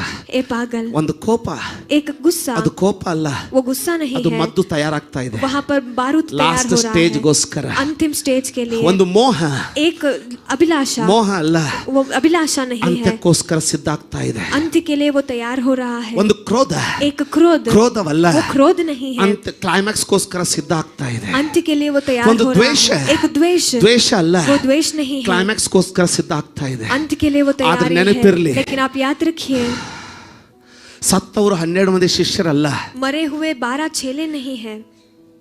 ಯಾವನು ಬಾಗಿಲು ತೆರೆದ್ನೋ जिसने दरवाजा खोला ಅವನೇ ಸತ್ತಿರತ್ತೆ. वही मर गया. ನೀನು ಬೇರೆಯವ್ರಿಗೆ ಸುಡ್ಬೇಕಂತ ಬೆಂಕಿ ಹಚ್ಚಿದ್ರೆ ಮೊದಲು ನೀನು ಸುಡ್ತೀಯ. दूसरों को जलाने के लिए आग लगाएंगे तो पहले आप जलेंगे. ನೆನಪಿರ್ಲಿ. याद रखिए. ಕೇಳ್ತಾ ಇದ್ದೀರಾ? क्या आप सुन रहे हैं? ಪಾಸ್ಟರ್ ಇಷ್ಟು ಭಯಪಡಿಸ್ಬೇಡ್ರಿ, पासवान जी इतना मत ನಾವು ಅಷ್ಟು ಕೆಟ್ಟವರಲ್ಲ. डराइए. हम इतने दुष्ट नहीं हैं. ಚಿಕ್ಕ ಕ್ಷುಲ್ಲಕ ವಿಷಯ ಹೇಳ್ತೀನಿ. थोड़ा सा एक छोटा ಒಂದು सा बात ಸಣ್ಣ बताऊं ಜಿಪುಣತನ, सुनिए. एक छोटा सा ಒಂದು जिद्दीपन, ಶಾಣೆತನ हुशारी ವಾಕ್ಯಕ್ಕೆ ವಿರುದ್ಧವಾಗಿರೋದು. वचन के विरुद्ध जो है ಅದು ಜಿಪುಣತನ ಅಲ್ಲ, वो जिद्दीपन नहीं ಶಾಣೆತನ है ಅಲ್ಲ, और वो हुशारी ಒಂದು नहीं है. ಕ್ಲೈಮ್ಯಾಕ್ಸ್ ಗೋಸ್ಕರ ಸಿದ್ಧ ಆಗ್ತಾ ಇದೆ. लेकिन एक अंत के लिए वो तैयारी ಪಾಸ್ಟ್ರೇ, कर रहा है. ಅದರಲ್ಲಿ ಅಂತ ಕ್ಲೈಮ್ಯಾಕ್ಸ್ ಬರ್ಲಿಕ್ಕೆ ಸಾಧ್ಯ? पासवान जी उसमें ಬರ್ತದೆ. कैसे अंत आ सकता है? ಯಾವ आता ದಿನ है जिस दिन ದೇವರು ಭಯಂಕರವಾದ ಅಭಿಷೇಕದಲ್ಲಿ परमेश्वर के भयंकर अभिषेक में ಕಾಣಿಕೆಯ ಮೂಲಕ, दानों के निमित्त, ದಶಮಾಂಶದ ಮೂಲಕ दशमांश के ಒಂದು निमित्त ಬಲವಾದ ಆಶೀರ್ವಾದದ ಹೊದಿಕೆಯನ್ನು ಸಭೆ ಮೇಲೆ ಬಿಡುಗಡೆ ಮಾಡಿರ್ತಾನೋ, ಆವಾಗ ನೀನು ಕಟ್ಟಿಕೊಂಡಿರುವಂಥ ಗುಣ ನಿನ್ನನ್ನು ಅಲ್ಲಿ ಕೊಡದಂತೆ ಯಾವ ರೀತಿ ತಡೆದು ಬಿಡ್ತದಂದರೆ, ಕೊಟ್ಟವರೆಲ್ಲ ಉದ್ಧಾರವಾಗಿ ಮೇಲೆ ಬರ್ಲಿಕ್ಕೆ ಪ್ರಾರಂಭ ಮಾಡ್ತಾರೆ. ನೆಕ್ಸ್ಟ್ ಬರೋ ವರ್ಷದಲ್ಲಿ ನೀನು ಇನ್ನೂ ಸ್ಟ್ರಗಲ್ ಮಾಡ್ತಾ ಇರ್ತೀಯ, ನಿನಗೆ ಗೊತ್ತೇ ಆಗೋದಿಲ್ಲ ಯಾಕೆ ಹಿಂಗಾಯ್ತಂತ. ಯಾಕೆ ಹಿಂಗಾಯ್ತಂದರೆ ಒಳಗಡೆಯಿಂದ ಕಟ್ಟಿರುವಂಥ ಒಂದು ಸಂಗತಿ. एक आशीष का कंबल आप पर उतर आएगा और सब जिसने दिया वो सब आशीष पाएंगे, लेकिन आप जहाँ पर है वहीं पर ಪ್ರತಿ ವಾರ रहेंगे. हर हफ्ते ಹೊಸದಾಗಿ ಕಲ್ತಿರೋದು, नए चीज जब हम सीखते ಹೊಸ हैं, ಹೊಸದನ್ನು ಕಲಿತಿರ್ಬೇಕು. नए नए चीजों को सीखना है. ತಪ್ಪನ್ನು ಕಲಿತಿರ್ಬೇಕಂತ ನಾನು ಹೇಳಿಲ್ಲ, गलत गलत चीजों को सीखना है. मैंने नहीं ಸರಿಯಾದದನ್ನು कहा. ಹೊಸದನ್ನ. जो ठीक है, सही ಯಾಕಂದ್ರೆ है, ಪ್ರತಿಯೊಬ್ಬರ नया ಜೀವಿತದ है. ಮೇಲೆ, क्योंकि हर एक जिंदगी ಪ್ರತಿಯೊಂದು के ಕುಟುಂಬದ ऊपर, ಮೇಲೆ, हर एक के परिवार के ऊपर. ಇದೀರಾ ಅಥವಾ क्या आप अब यहीं पर हैं? ಆಮೇನ್. आमेन. ಪ್ರತಿಯೊಂದು ಸಭೆಯ ಮೇಲೆ, हर एक कलीसिया पर ದೇವ ನೇಮಿತ ಋತುಗಳಿರ್ತದೆ. परमेश्वर से नियमित ऋतुएं रहते हैं. ಮಳೆಗಾಲ, ಚಳಿಗಾಲ ಆ ರೀತಿ. वहाँ पर ठंडी का ಆಮೇನ್. मौसम, गर्मी का ಆರಾಧನೆ मौसम, ಋತು ಇರುವಾಗ आराधना का ऋतु जब रहता है, ಬೋಧಿಸ್ಲಿಕ್ಕೂ ಆಗೋದಿಲ್ಲ. प्रचार करने भी नहीं होगा. आराधना, ಕಣ್ಣೀರಿಂದ ಆರಾಧನೆ ನಡೀತಾ ಇರ್ತದೆ. आंसुओं के साथ आराधना चलते ಆದ್ರೆ रहता ಯಾವಾಗಲೂ है, ಇರೋದಿಲ್ಲ. लेकिन वो हमेशा नहीं रहता. ಕೆಲವೊಂದ್ಸಾರಿ ಬೋಧಿಸುವ ನಡೆಸುವಿಕೆ ಬರ್ತದೆ. थोड़े समय प्रचार करने का ಆಮೇನ್. ಹಾಗೆ बहाव ಪ್ರತಿ आता है. ಕುಟುಂಬದ ಮೇಲೆ ಇರ್ತದೆ. ऐसे ही हर एक परिवार में भी ಕಳೆದ होता 4 है. ರಿಂದ 5 ವಾರಗಳಲ್ಲಿ पिछले 4 या 5 हफ्तों में ನಾನು ದೇವನ ಹೊಸ ಪಾಠವನ್ನು ಕಲಿಸಿದ. परमेश्वर ने मुझे एक नया पाठ ಪ್ರತಿ सिखाया. ಸಾರಿ ಅಲ್ಲಿ ಕೂತ್ಕೊಳ್ಳುವಾಗ, हर बार जब मैं वहाँ पर बैठता ಕಾಣಿಕೆ हूँ, ಅನೌನ್ಸ್ ಮಾಡುವಾಗ, जब दान और दशमांश अनाउंस करते हैं, ಈವರೆಗೂ ನಾನು ಅದನ್ನು ಅನ್ಕೊಂಡಿರ್ಲಿಲ್ಲ. यहाँ तक उसके बारे में मैंने सोचा ಒಂದು नहीं ಹೊಸ था. ಭಾವನೆ ದೇವರ ದಯಪಾಲಿಸಿದ. एक नया सा भावना परमेश्वर ने ಏನದು? मुझे दिया. वो क्या ದೇವ್ರೇ, है? परमेश्वर, ನಾನು ನಿನ್ನನ್ನು ಗೌರವಿಸ್ತಾ ಇದ್ದೀನಿ. ಕೊಡ್ತಾ ಇಲ್ಲ, मैं आपको नहीं दे रहा, लेकिन गौरव कर रहा ನಾನು हूँ. ನಿನ್ನನ್ನು ಗೌರವಿಸ್ತಾ ಇದ್ದೀನಿ. मैं आपका गौरव कर रहा हूँ. ಕೇಳ್ತಾ ಇದ್ದೀರಾ? ಯಾವಾಗ್ಲಿಂದ ಈ ಭಾವನೆ ಬಂತು? जब से ये भावना मेरे अंदर आया, ನಾನು 3 ಆರಾಧನೆಯಲ್ಲಿ ಕಾಣಿಕೆ ಕೊಡ್ತೇನೆ. मैं तीनों भी आराधना में दान और दशमांश देता ಕೇಳ್ತಾ हूँ. ಇದ್ದೀರಾ? क्या आप सुन रहे ಕೊಡುವಾಗ, हैं? जब हम देते हैं, ಕಳೆದ ವಾರ ನೋಡಿ, पिछले हफ्ते देखिए, 3 ಆರಾಧನೆಗೆ तीनों भी आराधना ಬೆಳಿಗ್ಗೆ में, ಈಗ ಮತ್ತು ಸಾಯಂಕಾಲ, सुबह अब और शाम को, ಸ್ವಾಮಿ ನಿನ್ನನ್ನು ಗೌರವಿಸ್ತೀನಿ. परमेश्वर मैं आपका ಯಾಕೆ? आदर करता हूँ. क्यों? ನನ್ನನ್ನು ಗೌರವಿಸುವನು ನಾನು ಗೌರವಿಸುವೆ. जो मेरा आदर करते हैं मैं ಬರ್ದಿದೆಯಾ? उनका आदर करूंगा. क्या लिखा ಸ್ವಾಮಿ गया ನಿನ್ನನ್ನು है? ಗೌರವಿಸ್ತೀನಿ. परमेश्वर मैं आपका आदर करता हूँ. ಅವತ್ತಿಂದ ನೋಡ್ತಾ ಇದ್ದೀನಿ. तब से मैं देख रहा ಕಳೆದ हूँ. ಸೋಮವಾರ, पिछले सोमवार, ರವಿವಾರ ನಾನು ಕರ್ತನನ್ನು ಗೌರವಿಸಿ रविवार के दिन परमेश्वर ಕಾಣಿಕೆ को आदर ಅರ್ಪಿಸಿದ ಮೇಲೆ, कर दान और दशमांश देने के ಸೋಮವಾರ बाद, ಏನೂ ಇಲ್ಲ ನನ್ನ ಕೈಯಲ್ಲಿ. सोमवार मेरे हाथ में कुछ भी नहीं है. ಬೆಂಗಳೂರಿಗೆ ಬೇರೆ ಹೋಗ್ಬೇಕು. बेंगलुरु भी जाना था. ಆಮೇನ್. आमेन. ಸೋಮವಾರ सोमवार ಬೆಳಿಗ್ಗೆ सुबह के समय में ಪುನರುತ್ಥಾನ ಮಧ್ಯಾಹ್ನ ಆಗ್ಲಿಲ್ಲ. पुनरुत्थान ಪುನರುತ್ಥಾನ नहीं हुआ. ಸಾಯಂಕಾಲವೂ ಆಗ್ಲಿಲ್ಲ. पुनरुत्थान शाम में भी नहीं ಪುನರುತ್ಥಾನ हुआ. ಸೂರ್ಯಾಸ್ತದಲ್ಲಿ, ಸೂರ್ಯ ಹುಟ್ಟುವ ಮುಂಚೆಯೇ ಪುನರುತ್ಥಾನವಾಯಿತು. सूर्यास्त होने से पहले ही पुनरुत्थान हो गया. ಆಮೇನ್. आमेन. ಸೋಮವಾರ सोमवार ಗೋವಾದಲ್ಲಿ गोवा में ಬೋರ್ಡ್ ಆಫ್ ಟ್ರಸ್ಟೀಸ್ ಮೀಟಿಂಗ್ ಇತ್ತು ಬೆಳಿಗ್ಗೆ 8 ಗಂಟೆಗೆ. सुबह 8 बजे बोर्ड ऑफ ट्रस्टिंग मीटिंग था. ಬಂದ್ರು. वो आए. ಶೇರ್ ಎಲ್ಲ ಡಿಸೈಡ್ ಮಾಡಿ ಏನೇನ್ ಮಾಡಬೇಕು ಡಿಸೈಡ್ ಮಾಡಿದ್ವಿ. क्या क्या करना है सब कुछ फैसला हमने ಮಾಡಿದ್ಮೇಲೆ लिया. करने के ಅದರಲ್ಲಿ ಒಬ್ಬ बाद ಸಿಸ್ಟರ್, उसमें एक बहन, ಪಾಸ್ಟ್ರೆ, पासवान जी, ನಮ್ಮ ಮನೆಯವರು ನಿನ್ನ ಕೈಯಲ್ಲಿ ಕೊಡಂತ ನಿಮ್ಮ ಸ್ವಂತಕ್ಕೋಸ್ಕರ ಅಂತ ಆಫರಿಂಗ್ ಕೊಟ್ಟರು ಅಂತ ಕೊಡ್ತಾರೆ. मेरे पति ने आपके लिए ऑफरिंग देने के लिए, इसे देने के लिए कहा है कि कहा ನನ್ನ ಪುನರುತ್ಥಾನ मेरा पुनरुत्थान ಮಧ್ಯಾಹ್ನ ಸಾಯಂಕಾಲ ಬರೋದಿಲ್ಲ. मध्याह्न और शाम को ನನ್ನ नहीं ಪುನರುತ್ಥಾನ आता। मेरा पुनरुत्थान ಮೆಸಿಗಲ್ಲೇ ಬರ್ತದೆ. वहाँ पर भोर सुबह ಯಾಕಂದ್ರೆ में ही ನಾನು आता है, क्योंकि मैं ಆತನನ್ನ ಗೌರವಿಸುವುದನ್ನ ಕಲ್ತ್ಕೊಂಡಿದ್ದೀನಿ. परमेश्वर को आदर करना मैंने सीखा है। मैं ಬದಲಾಯಿಸ್ಕೊಳ್ತೀರಾ ನಿಮ್ಮನ್ನ? अपने आप को क्या आप ನಿಮ್ಮ बदलेंगे? ಸ್ವಂತ ಶಕ್ತಿಯಿಂದ ನಿಮ್ಮನ್ನ ಬದಲಾಯಿಸ್ಕೊಳ್ಳಿಕ್ಕೆ ಆಗೋದಿಲ್ಲ. अपनी खुद की शक्ति से आप अपने आप को नहीं बदल ಈ सकते। ಜಾತಿಯು यह जाति ಹೊರಗಿಂದವ್ವ ಉಪವಾಸ ಇಲ್ದ ಹೋಗ್ಬೋದ್ರಿ, ಒಳಗಿರ್ತಾವ ನೋಡ್ರಿ ಇವು ಉಪವಾಸ ಇಲ್ದ ಹೋದ್ರು. यह उपवास जो बाहर जा रहे ಪ್ರಾಬ್ಲಮ್ ಏನಂದ್ರೆ हैं, क्योंकि समस्या क्या ಅದು है, ದೆವ್ವ ಅಂತ ನಮ್ಗೆ ಗೊತ್ತಿರಂಗಿಲ್ಲ. वो दुरात्मा है कि हमें ಹಂಗೆ समझ नहीं ಮಕ್ಕಳನ್ನ, आता। उसी तरीके से बच्चों ನಮ್ಮ को, ಮಕ್ಕಳನ್ನ, हमारे ನಮ್ಮ बच्चों ಸೊಸೆಂದ್ರನ್ನ, हमारे ನಮ್ಮ बहुओं ಗಂಡನ್ನ, को, हमारे ನಮ್ಮ पति को, ಹೆಂಡತಿನ, हमारे पत्नी को, ಸಭೆಯೊಳಗೆ ಇವ್ರು ಒಬ್ಬರೊಬ್ಬರನ್ನ कलीसिया रहने वाले एक दूसरे को ಕೊಯ್ತಾನೆ ಇರ್ತಾರೆ ಕುತ್ತಿಗೆ ಹಂಗೆ. ऐसे गला काटते ही ಇವ್ರಿಗೆ रहते ಗೊತ್ತೇ हैं, ಇರೋದಿಲ್ಲ क्योंकि ये जानते ही ಇದು नहीं ಉಪವಾಸ है। ಪ್ರಾರ್ಥನೆ ಮಾಡಿದ್ರೆ ನಾನು ಕೊಯ್ಯೋದು ಬಿಟ್ಟು ಪ್ರೀತಿ ಮಾಡ್ಲಿಕ್ಕೆ ಸಾಧ್ಯ ಅಂತ. उपवास प्रार्थना करने से ही मुझे काटना छोड़कर प्यार कर सकता है कह के। ರೊಕ್ಕದ ಕಡಿಮೆ ಬೀಳಿ, पैसों का कमी होने दो। ಪಾಸ್ಟರ್ ಪ್ರಾರ್ಥನೆ ಮಾಡ್ರಿ, ನಾನು 7 ದಿವಸ ಪ್ರಾರ್ಥನೆ ಅದೇನ್ರಿ ಪಾಸ್ಟರ್, ಕೊರ ಬರ ಬರ ಬರ ಬರ ಬರ ಬರ ಬರ ಬರ ಬರ ಅವ್ ಹೆಂಗೆ ರಬ ರಬ ಅಂತ ಹಂಗೆ ನೋಟ್ ಬಿಡ್ತಾ ಇರ್ಬೇಕು, ಹಂಗೆ ಟಕ ಟಕ ಟಕ ಟಕ ಟಕ ಟಕ ಟಕ ಟಕ.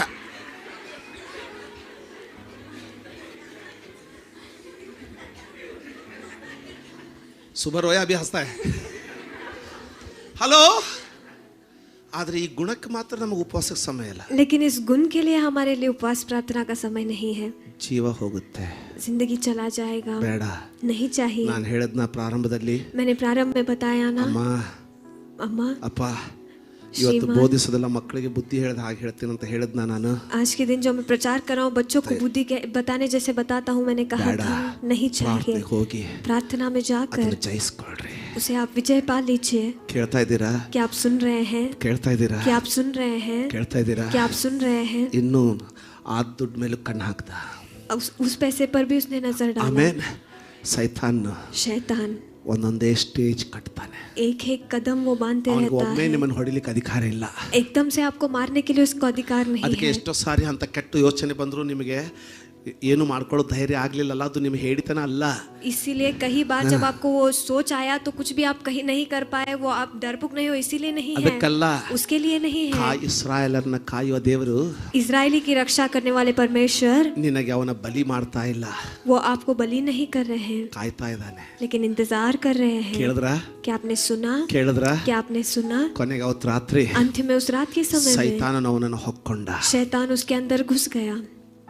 ಕೇಳಿದ್ರ? क्या आप सुन रहे हैं? ಯೇಸುಸ್ವಾಮಿ ಅಲ್ಲೇ ಇದ್ದಾನೆ. यीशु मसीह वहीं पर है। ಯೇಸುಸ್ವಾಮಿ ಅವನಿಗೆ ಬ್ರೆಡ್ ಕೊಟ್ಟು ಹೇಳ್ದ, यीशु मसीह उसको रोटी देते हुए उन्होंने कहा, ನೀನ್ ಏನ್ ಮಾಡ್ಬೇಕಂದಿದ್ದೀಯೋ तुम जो कुछ करना चाहते हो ಅದನ್ನ ಬೇಗನೆ ಮಾಡು. उसे जल्दी ही कर दो।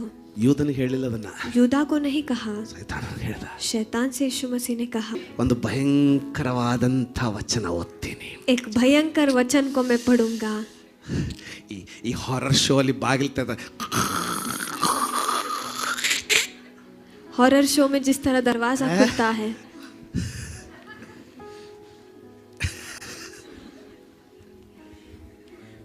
By the way horror show ನೋಡ್ಬೇಡ್ರಿ. हॉरर शो मत देखिए। ಭಾಳ ಮಂದಿಗೆ ಹಾರರ್ ಶೋ ನೋಡಿ ದೆವ್ವ ಹಿಡ್ದೈತೆ. बहुत लोगों को हॉरर शो देखकर दुरात्मा उनके अंदर चला गया ಆಯ್ತಾ? है। ठीक ಗಾಡ್ है, ಟಿವಿ ನೋಡ್ರಿ. परमेश्वर का टीवी देखिए, गॉड टीवी देखिए। Perfect translation. Amen amen. ಮತ್ತೆ ಯಾವ್ದು? ಗಾಡ್ ಟಿವಿ ನೋಡ್ರಿ, गॉड ಹೋಪ್ टीवी ಟಿವಿ ನೋಡ್ರಿ, देखिए, न्यू होप टीवी देखिए। ಯೂಟ್ಯೂಬ್ ತೆಗೆದ್ರೆ यूट्यूब अगर ಮೆಸೇಜ್ಗಳನ್ನು खोलेंगे तो ಕೇಳ್ರಿ, संदेशों को सुनिए, ವಾಕ್ಯಗಳನ್ನ ಕೇಳ್ರಿ, वचनों को सुनिए। ಹಾರರ್ ನೋಡ್ಲಿಕ್ಕೆ ಹೋಗ್ಬೇಡ್ರಿ. हॉरर मत देखिए। ಪಾಸ್ಟ್ ನನಗೇನಾಗೋದಿಲ್ರಿ, ನನ್ನಂಗ ಯಾರಿಲ್ಲ. पासवान जी मुझे कुछ नहीं होगा, मेरे जैसा कोई नहीं है, ಬೇಡ. नहीं चाहिए। ತಂದೆಯಾಗಿ ಹೇಳ್ತಾ ಇದ್ದೀನಿ, एक पिता बनकर मैं बता ಅಂತ रहा हूँ, ಹ್ಯಾಬಿಟ್ಗಳು ಚಲೋ ಅಲ್ಲ. उस तरीके के आदत सही अच्छी अल्ला। नहीं है, वो ठीक नहीं है। ಆಮೇನ್. आमेन। ಮೊಬೈಲ್ಗಳಲ್ಲಿ ಮುಳುಗಬೇಡ್ರಿ. मोबाइल में मत डूबिए, ಇದನ್ನ ಯಾರು ತೆಗಿಬೇಡ್ರಿ. इसे कोई भी मत खोलिएगा। ಮಗಳು ಓದ್ತಾಳೆ, बेटी पढ़ेगी, ಎಲ್ಲರೂ ನನ್ನ ಹತ್ರ ಕೇಳಬೇಕು. सब मेरी और ध्यान देकर ಮೊದಲನೇ सुनिए। ಯೋಹಾನ, पहले यूहन्ना का ಮೊದಲು पुस्तक, ಎಲ್ಲಿಂದ ಓದಿದ್ವಿ? पहले हमने कहाँ से पढ़ा? ಅದೇ ಯೋಹಾನನ ಸುವಾರ್ತೆಯಿಂದ ಓದಿದ್ವಿ. वही यूहन्ना की सुसमाचार से ಯೋಹಾನನ पढ़ा। ಪ್ರಕಟಣೆಗಳು यूहन्ना के प्रकटीकरण ಭಯಂಕರವಾದದ್ದು. ये बहुत भयंकर है। ಇವನಿಗಿಂತಲೂ ಪ್ರಕಟಿಸೋನು इससे भी ज्यादा प्रकटीकरण यूदा करने ना। वाला यूदा है। ಯೂದ. यूदा ಒಂದ್ಸಾರಿ ಬೋಧಿಸ್ತೇನೆ. एक बार मैं प्रचार ಯೂದನ करूंगा। ಯೂದನ ಪ್ರಕಟಣೆ ಭಯಂಕರವಾದವು. यूदा का प्रकटीकरण बहुत भयंकर है। ಅವುಗಳನ್ನು ಯೂಶುವಲಿ ಸಭಾಪಾಲಕರ ಜೊತೆ ಹಂಚ್ಕೊಳ್ಳುವಾಗ ಹಂಚ್ಕೊಳ್ತೀನಿ ನಾನು. उसे आमतौर पर जब पासवान से बात करता हूँ ಯಾರು तब ತೆಗೆ बांटता ಹಾಗಿಲ್ಲ. हूँ। कोई भी मत ಯಾಕಂದ್ರೆ ನಿಮ್ಮ निकालिए, ಧ್ಯಾನ ಬೇಕು ನನಗೆ. क्योंकि आपका ध्यान मुझे ಮೊದಲನೇ चाहिए। ಯೋಹಾನ पहले यूहन्ना का 5ನೇ पुस्तक ಅಧ್ಯಾಯ उसका 5वां अध्याय। ತೆಗಿಬೇಡ ಅಂದ್ರೆ ತೆಗಿತಾರೆ. मत खोलना कहने से भी खोलते हैं, ನೀನಲ್ಲಮ್ಮ ಅಲ್ಲಿ ಯಾಕಂದ್ರೆ ನಂಗೆ ನಿಮ್ ಧ್ಯಾನ ಬೇಕು. ಇಲ್ಲಿ क्योंकि ಕೇಳಿ. मुझे आपका ध्यान चाहिए। ಇಲ್ಲಾಂದ್ರೆ ನಿಮ್ದೇ ಒಂದು ಇದು ಇಷ್ಟೊತ್ತನ ಕೇಳಿದ್ದನ್ನೆಲ್ಲ ತಪ್ಪಿಸ್ಕೊಳ್ಳೋದಕ್ಕೆ ನಿಮ್ದೊಂದು ಸರ್ಮನ್ ಮಾಡ್ಕೊಂಡು ಮತ್ತೆ ಅದೇ ರಾಡಿಯಲ್ಲಿ ಬೀಳ್ತೀರಾ. कि जो कुछ अब तक सुना उसे बगल में रखकर आपका एक संदेश बनाने के लिए फिर से कीचड़ में आप गिर ಯಾಕಂದ್ರೆ जाएंगे। ಮನುಷ್ಯನಿಗೂ ದೇವರ ವಾಕ್ಯನ ತನ್ನ ಅನುಕೂಲಕ್ಕೆ ಉಪಯೋಗ ಮಾಡ್ಕೊಳ್ಳೋದು ಗೊತ್ತು, ಸೈತಾನನಿಗೂ ದೇವರ ವಾಕ್ಯನ ತನ್ನ ಅನುಕೂಲಕ್ಕೆ ಉಪಯೋಗ ಮಾಡ್ಕೊಳ್ಳೋದು ಗೊತ್ತು. ಅದಕ್ಕೆ ಅದನ್ನೆಲ್ಲ ಬಿಡಿ, ಸತ್ಯ ಕೇಳಿ. परमेश्वर अपने जरूरत के लिए परमेश्वर का वचन देने के लिए भी वो जानते हैं, शैतान भी जानता है, इसीलिए आप मत भटकिए। 16ನೇ ವಚನದಿಂದ ಓದಮ್ಮ ಕೇಳ್ರಿ. 16ನೇ ವಚನ ಏನ್ से ಹೇಳ್ತಾನೆ पढ़िए। ನೋಡ್ರಿ ಇದನ್ನ. ಯಾವನಾದರೂ ಇಲ್ಲಿ ಇವನು ಯಾರಿಗೆ ಇದನ್ನ ಬರಿತಾ ಇರೋನು ಯಾವನು? ये कौन इसे लिख रहा है?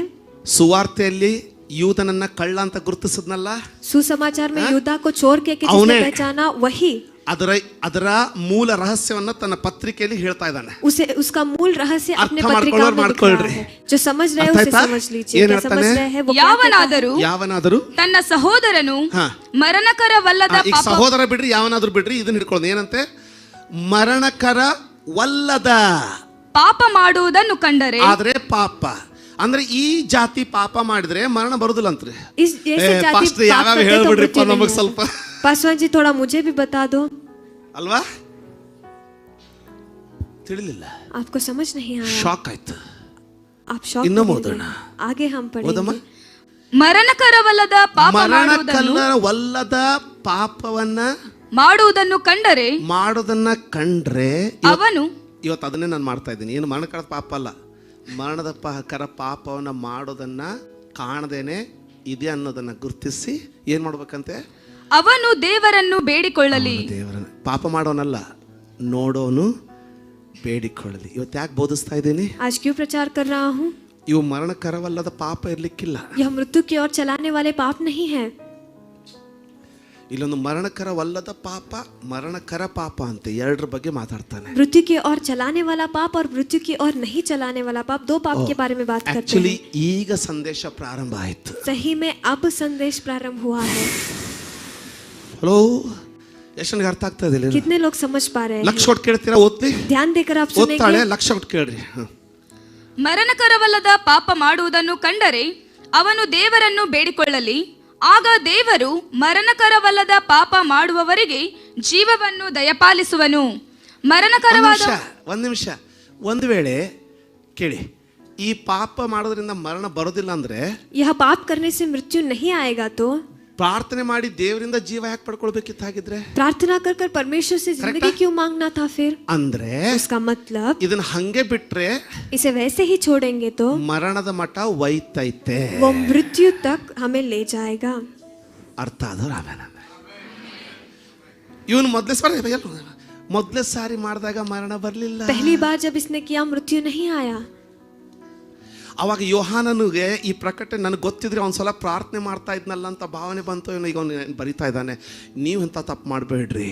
तुम ऐसी गलती मत ಎಷ್ಟು ಜನರಿಗೆ ಆಶೀರ್ವಾದ ಆಗ್ತಾ ಇದೆ? ಎಷ್ಟು कितने ಜನರಿಗೆ लोगों ಅರ್ಥ को ಆಗ್ತಾ ಇದೆ? आशीष हो रहा है? कितने लोग समझ पा रहे हैं? ಮರಣಕರವಲ್ಲದ ಪಾಪವನ್ನ ನಿಮ್ಮ ಸಹೋದರನ ಯಾರಾದರೂ ಮಾಡ್ತಾ ಇರೋದನ್ನ ನೋಡಿದ್ರೆ ಅವನಿಗೋಸ್ಕರ ಪ್ರಾರ್ಥನೆ ಮಾಡ್ರಿ, ಸುಮ್ಮನಿರಬೇಡ್ರಿ. ಯಾಕೆ? ನೀವು ಪ್ರಾರ್ಥನೆ ಮಾಡಿದ್ರೆ ದೇವರು ಅವನಿಗೆ ಜೀವದಾನ ಕೊಡ್ತಾನೆ. ಅಂದರೆ ಮರಣಕರವಲ್ಲ.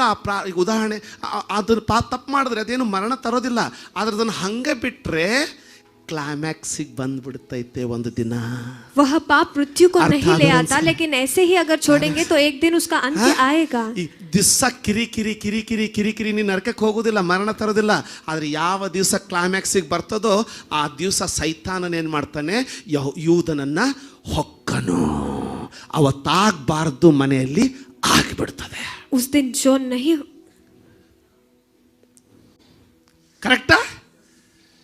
ಕರೆಕ್ಟಾ ಇಲ್ಲ? ಅವತ್ತಾಗಬಾರ್ದು ಮನೆಯಲ್ಲಿ ಅವತ್ತು ಆಗ್ಬಿಡ್ತದೆ. ಮುಂದೆ ಮರಣಕರವಾದ ಪಾಪವುಂಟು. ಮರಣಕರವಾದ ಪಾಪ ಉಂಟು. ಈ ಪಾಪದ ವಿಷಯವಾಗಿ ಬೇಡಿಕೊಳ್ಳಬೇಕೆಂದು ನಾನು ಹೇಳುವುದಿಲ್ಲ. ನೀತಿಗೆ ವಿರುದ್ಧವಾದದ್ದೆಲ್ಲ ಪಾಪವಾಗಿದೆ. ಹಾ. ಆದರೂ ಮರಣಕರವಲ್ಲದ ಪಾಪ ಉಂಟು. ಮರಣಕರವಲ್ಲದ ಪಾಪ ಉಂಟು. ದೇವರಿಂದ ಹುಟ್ಟಿರುವವನು ಬಸ್ ಎಷ್ಟು ಜನರಿಗೆ ಇಲ್ಲಿದ್ದೀರಾ? ಫಸ್ಟ್ ಇದೆಲ್ಲ ಭಾಳ ಮರಣವಲ್ಲದ್ದು ಏನಿಲ್ಲ, ಭಾಳ ಸಿಂಪಲ್ ಪೆಪ್ಪರ್ಮೆಂಟ ಚಿಕ್ಕಿ ತಿನ್ನಂಗೆ ಹೇಳ್ತೀನಿ, ಕೇಳಿ ಸರಳಾಗಿ ಹಿಂಗೆ ಚಿಮ್ಮಂಗೆ ಹೇಳ್ತೀನಿ, ಸರಳವಾಗಿ ಹೇಳ್ತೀನಿ. ಇದು ಹುಟ್ಟಿದಾಗ ಮರಣಕರ ಇರೋದಲ್ಲ, ಹಾವು ಇಟ್ಟ ಹುಟ್ಟಿದಾಗ ಸಣ್ಣದಿರ್ತೈತೆ ಹಾವು. ಹಾಂ, ಹಲೋ, ತಳ್ಳ ಒಂದು ಗ್ಲೌಸ್ ಹಾಕ್ಕೊಂಡು ಅದನ್ನು ಹಿಂಗೆ ಸಾಕ್ತಾರೆ, ಏನು ಮಾಡೋದಿಲ್ಲ. ಅದೇ ನಾಳೆ ದೊಡ್ಡದಾಗ್ತದೆ ನೋಡ್ರಿ, ಅದೇ ಗ್ಲೌಸ್ ಹಾಕ್ಕೊಂಡು ಹಿಡಿಲಿಕ್ಕೆ ಹೋಗ್ರಿ, ಎತ್ತಿ ಹಣಿಗೆ ಕಡಿತೈತೆ. ಹಲೋ, ಅಷ್ಟೇ. ಮರಣಕರವಲ್ಲದ ಪಾಪ ಅಂದರೆ ಮರಿ ಪಾಪ, ಏನಾಗೋದಿಲ್ಲ. ಇವತ್ತೊಂದು ದಿವ್ಸ ತಿಂದರೆ ಸಾಯೋದಿಲ್ಲ, ಇವತ್ತೊಂದು ದಿವ್ಸ ಮುಟ್ಟಿದ್ರೆ ಸುಡೋದಿಲ್ಲ, ಇವತ್ತಿನ ದಿವ್ಸ ತುಡುಗು ಮಾಡಿದ್ರೆ ಕೈ ಮುರಿಯೋದಿಲ್ಲ. ಅದನ್ನ ನಲ್ಲಿಗೆ ಅದು ಮೊದಲನೇ ಹೆಜ್ಜೆ ಅದು. ಆದರೆ ಅದ್ರ ಬಗ್ಗೆ ಏನಂತ ಹೇಳ್ತಾನೆ, ಪ್ರಾರ್ಥನೆ ಅವಶ್ಯ. ನಿನ್ನ ಕೋಪ ಬರ್ತದ, ಅದ್ರ ಬಗ್ಗೆ ಪ್ರಾರ್ಥನೆ ಅವಶ್ಯ. ನಿನಗೆ ಹೊಟ್ಟೆ ಕಿಚ್ಚು ಬರ್ತದ, ಪ್ರಾರ್ಥನೆ ಅವಶ್ಯ. ಬೇರೆಯವರು ಬೆಳೆದನೋ ನಿನಗೆ ತೊಂದರೆ ಆಗುತ್ತಾ, ನೀವು ಪ್ರಾರ್ಥನೆ ಅವಶ್ಯ. ಇಲ್ಲದೆ ಹೋದರೆ ಅದು ಮರಿ ಹಾವಿದ್ದಂಗೆ. ಮರಣಕರವಲ್ಲದ ಪಾಪ ಮೆಲ್ಲಗೆ ಬೆಳೆದು ಬೆಳೆದು ಬೆಳೆದು ಒಂದು ದಿನ ಎಂಥ ಮರಣಕರವಾದ ಪಾಪ ಆಗ್ತದೆ ಅಂದರೆ, ಕ್ಲೈಮ್ಯಾಕ್ಸ್ ನೆನಪಾಯ್ತಾ ಒಂದು ಏನಂತ ಶುರು ಮಾಡಿದ್ದ?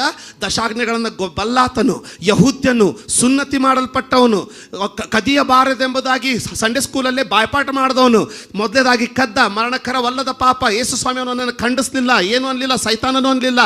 ಯಾಕೆ? ಮರಣಕರವಲ್ಲದ ಪಾಪ. ಆದರೆ ಆ ವಾಕ್ಯದಲ್ಲಿ ಬರೆಯಲ್ಪಟ್ಟಿದೆ, ನಿನ್ನದಲ್ಲದನ್ನು ಮುಟ್ಟಬೇಡ, ನಿನ್ನ ನೆರೆಯವನಿಗೆ ಸಂಬಂಧಪಟ್ಟದ್ದನ್ನು ಆಶಿಸಬೇಡ ಬರೆದಿರ್ತಾನೆ. ಆದರೆ ಕೇಳಲಿಲ್ಲ, ಮರಣಕರ ಏನು ಬರಲಿಲ್ಲ. ಆ ಮರಣಕರವಲ್ಲದ ಪಾಪ. ಅದಕ್ಕೆ ನನ್ನ ಮಕ್ಕಳಿಗೆ ಹೇಳ್ತಾ ಇರ್ತೀನಿ, ಅಂಥ ಬಟ್ಟೆ ಹಾಕಬೇಡ್ರಿ, ಇಲ್ಲಿ ಹೋಗಬೇಡ್ರಿ ಅಂದಾಗ ಅವ್ರಿಗೆ ಕೋಪ ಬರ್ತದೆ. ಯಾಕೆ? ನನಗೆ ಅದು ಕಾಣೋದಿಲ್ಲ, ಅದರ ಅಂತ್ಯ ಕಾಣ್ತದೆ. ನನಗೆ ನಿಮಗೆ ಆ ದಿನ ಕಾಣ್ತದೆ, ನನಗೆ ಅದರ ಅಂತ್ಯ ಕಾಣ್ತದೆ. ಯಾವುದಾದ್ರೂ ಒಂದು ಭಂಗಿಯಲ್ಲಿ ಫೋಟೋ ತೆಗೆದಾಗ, ಯಾವುದೋ ಒಂದು ಮ್ಯೂಸಿಕ್ ಕೇಳುವಾಗ ಮಕ್ಕಳಿಗೆ ನಾನು ಹೇಳ್ತೀನಿ, ಕೇಳಬೇಡ್ರಿ, ಈ ರೀತಿ ನಿಂತ್ಕೊಳ್ಬೇಡ್ರಿ, ಈ ರೀತಿ ಮಾಡಬೇಡಿ ಅಂದಾಗ ಅವ್ರಿಗೆ ಕೋಪ ಬರ್ತದೆ. ಯಾಕೆ? ನಿಮಗೆ ಬರೀ ಆ ದಿನದ ಒಂದು ಸ್ಟೈಲ್ ಕಾಣ್ತದೆ, ನನಗೆ ಅದರ ಅಂತ್ಯ ಕಾಣ್ತದೆ. ಮನೆಯಲ್ಲಿ ಕಿರಿಕಿರಿ ಮಾಡಬೇಡ್ರಿ, ಒಬ್ಬರ ಜೊತೆ ಸಮಾಧಾನ ಇರ್ರಿ ಅಂತ ಹೇಳ್ತೀನಿ. ಯಾಕಂದರೆ ನಿಮ್ಮ ಬಗ್ಗೆ ಯಾರೋ ನನಗೆ ಬಂದು ಹೇಳಿದಾರಂತಲ್ಲ, ನಿಮಗೆ ಆ ದಿನದ ನಿಮ್ಮ ಸ್ವಂತ ಇಂಟ್ರೆಸ್ಟ್ ಅಷ್ಟೇ ನಿಮಗೆ ಕಾಣ್ತದೆ, ಆದರೆ ನನಗೆ ಅದರ ಅಂತ್ಯ ಕಾಣ್ತದೆ. ಯಾರಿಗಾದ್ರೂ ಅರ್ಥ ಆಗ್ತಾ ಇದ್ರಿ ಒಂದ್ಸಲ ಆಮೇಲೆ ಅಂತ ಹೇಳಿ. ಹಾಂ, ಮರಣಕರವಲ್ಲದ ಪಾಪ ಅದು. ನೀನು ಕಿರಿಕಿರಿ ಮಾಡಿದ್ರೆ ಯಾರೇನು ಮನೆಯಲ್ಲಿ ಉರ್ಲು ಹಾಕೊಳ್ಳೋದಿಲ್ಲ. ಆದರೆ ಒಂದು ದಿನ ನೀನು ಅದನ್ನು ಉಪವಾಸ ಮಾಡಿ ಜಯಿಸದೆ ಹೋದ್ರೆ ಒಂದು ದಿನ ಬರ್ತದೆ. ಆ ಮರಣಕರವಲ್ಲದ ಪಾಪ ತುಂಬಾ ಗರ್ಭಿಣಿಯಾಗಿ ಮರಣವನ್ನ ಹೇರ್ತದೆ. ಅದಕ್ಕೆ ಕೊನೆಯದಾಗಿ ಹೇಳ್ತಾ ಇದ್ದಾನೆ, ಎಲ್ಲಾ ಅನೀತಿಯು ಪಾಪವೇ. ನೀನು ಒಂದು ನಿದ್ದೆಗುಳಿಗೆ ಕುಡಿದ್ರೆ ಒಂದು ರಾತ್ರಿ ಮಲಗ್ತೀಯ, ಏನಾಗೋದಿಲ್ಲ. 2 ಕುಡಿದ್ರೆ 2 ದಿನ ಮಲಗ್ತೀಯ, ಏನಾಗೋದಿಲ್ಲ. 4 ನುಂಗಿದ್ರು ಏನಾಗೋದಿಲ್ಲ. ಒಂದು 20 ನುಂಗ್ಬಿಟ್ಟೆ ಅಂದರೆ ಹಂಗೆ ಅಂದ್ಕೋ. ಮೊದಲೇದಾಗ ಚಿಕ್ಕ ಪಾಪ ಮಾಡ್ತೀಯ, ನಿನಗೇನು ಅನ್ಸೋದಿಲ್ಲ. ಆದರೆ ಅದು ಅನೀತಿಯೇ, ಮರಣ ಬರೋದಿಲ್ಲ. ಆದರೆ ಅದನ್ನು ಹಾಗೆ ಬಿಟ್ಟೆ, ಅದು ಗರ್ಭ ಬೆಳಲಿಕ್ಕೆ ಸ್ಟಾರ್ಟ್ ಆಗತ್ತೆ.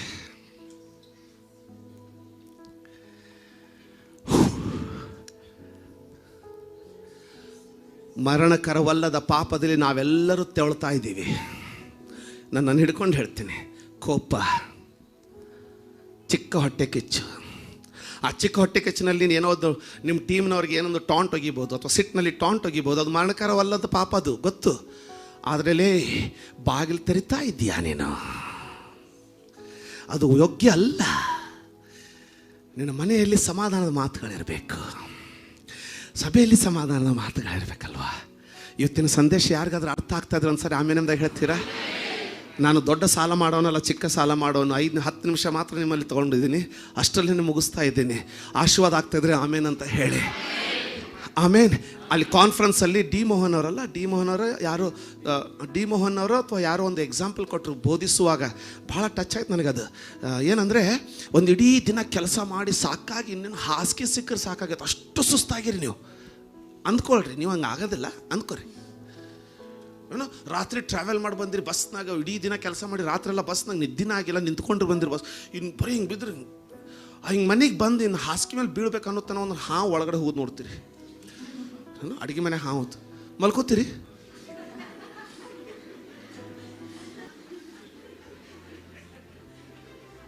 ಮಲ್ಕೋತೀರಾ? ಆ ನಿದ್ದೆ ಬಂದು ಕಣ್ಣು ಕೆಂಪಾಗಿ ಹಾವು 4 ಕಂಡ್ರು ಚಿಂತಿಲ್ಲ. ಮೊದಲು ಹೊಡಿತಿರಿಲ್ಲ ಅದನ್ನು. ಇಲ್ಲ ನಿದ್ದೆ ಬರ್ತೈತ್ರಿ. 3 ದಿವ್ಸ ಮಲ್ಕೊಂಡಿಲ್ಲ ನೀವು ಅಂದ್ರೂ ನಿದ್ದೆ ಬರೋದಿಲ್ಲ. ಅರ್ಥ ಆಯ್ತಲ್ಲ? ಎಕ್ಸಾಕ್ಟ್ಲಿ ಅದ ಸಿಚುವೇಶನ್ದಾಗ ಅದಿರಿ ಇವತ್ತು ನೀವು. ಅದೊಂದು ಸಣ್ಣ ಕೋಪ ಆಗಿರಲಿ, ಯಾರ್ದೋ ತಿರಸ್ಕಾರದಿಂದ ಉಂಟಾದಂಥ ಪ್ರತಿಕ್ರಿಯೆ ಆಗಿರಲಿ, ಅದು ಮನೆಯಲ್ಲಿ ತ್ರಾಸು ಮಾಡ್ಕೊಳ್ಳೋದು, ನಿಮಗೆ ತ್ರಾಸು ಮಾಡ್ಕೊಳ್ಳೋದಾಗಿರಲಿ, ಏನೇ ಇರಲಿ, ಎಕ್ಸಾಕ್ಟ್ ಇದೇ ಸಿಚುವೇಶನಲ್ಲಿ ಇದ್ದೀರಾ. ಮಲ್ಕೋಬೇಡ್ರಿ, ಅದು ಬೆಳೆದು ನಿಮ್ಮನ್ನು ಕಡಿತದೆ. ಹೋರಾಡಿ ನಾವು ಕ್ರಿಸ್ತನ ಪಾದಕ್ಕೆ ಸೇರಿ ಪರಲೋಕ ಪ್ರವೇಶಿಸುವ ಸಭೆ ಆಗೋಣ ಹೊರತು ತೋರಿಕೆಗಳಿಗೆ ವಿಶ್ವಾಸಿ ಆಗಿದ್ದು ಪರಲೋಕವನ್ನು ಕಳೆದುಕೊಳ್ಳುವಂಥ ಸಭೆ ಆಗೋದು ಬೇಡ. ಆಶೀರ್ವಾದ ಹೊಂದವ್ರು ಆಮೇನಂತ ಹೇಳಿ. ಎಷ್ಟೇ ನಿದ್ದೆ ಬಂದಿರಲಿ, 3 ದಿನ ನಿದ್ದೆ ಆಗಿರಲಿ ಚಿಂತಿಲ್ಲ. ಹಾವನ್ನು ಹೊಡೆದ ಮೇಲೆ ಹೆಂಗೆ ನಿಶ್ಚಿಂತೆ ಮಲ್ಕೋತಿರೋ ಹಾಗೆ ನಿಮ್ಮ ಜೀವನದಲ್ಲಿ ಮೊದಲು ಪ್ರಾರ್ಥನೆ ಉಪವಾಸದಿಂದ ಇದನ್ನು ತೆಗೆದು ಹಾಕಿ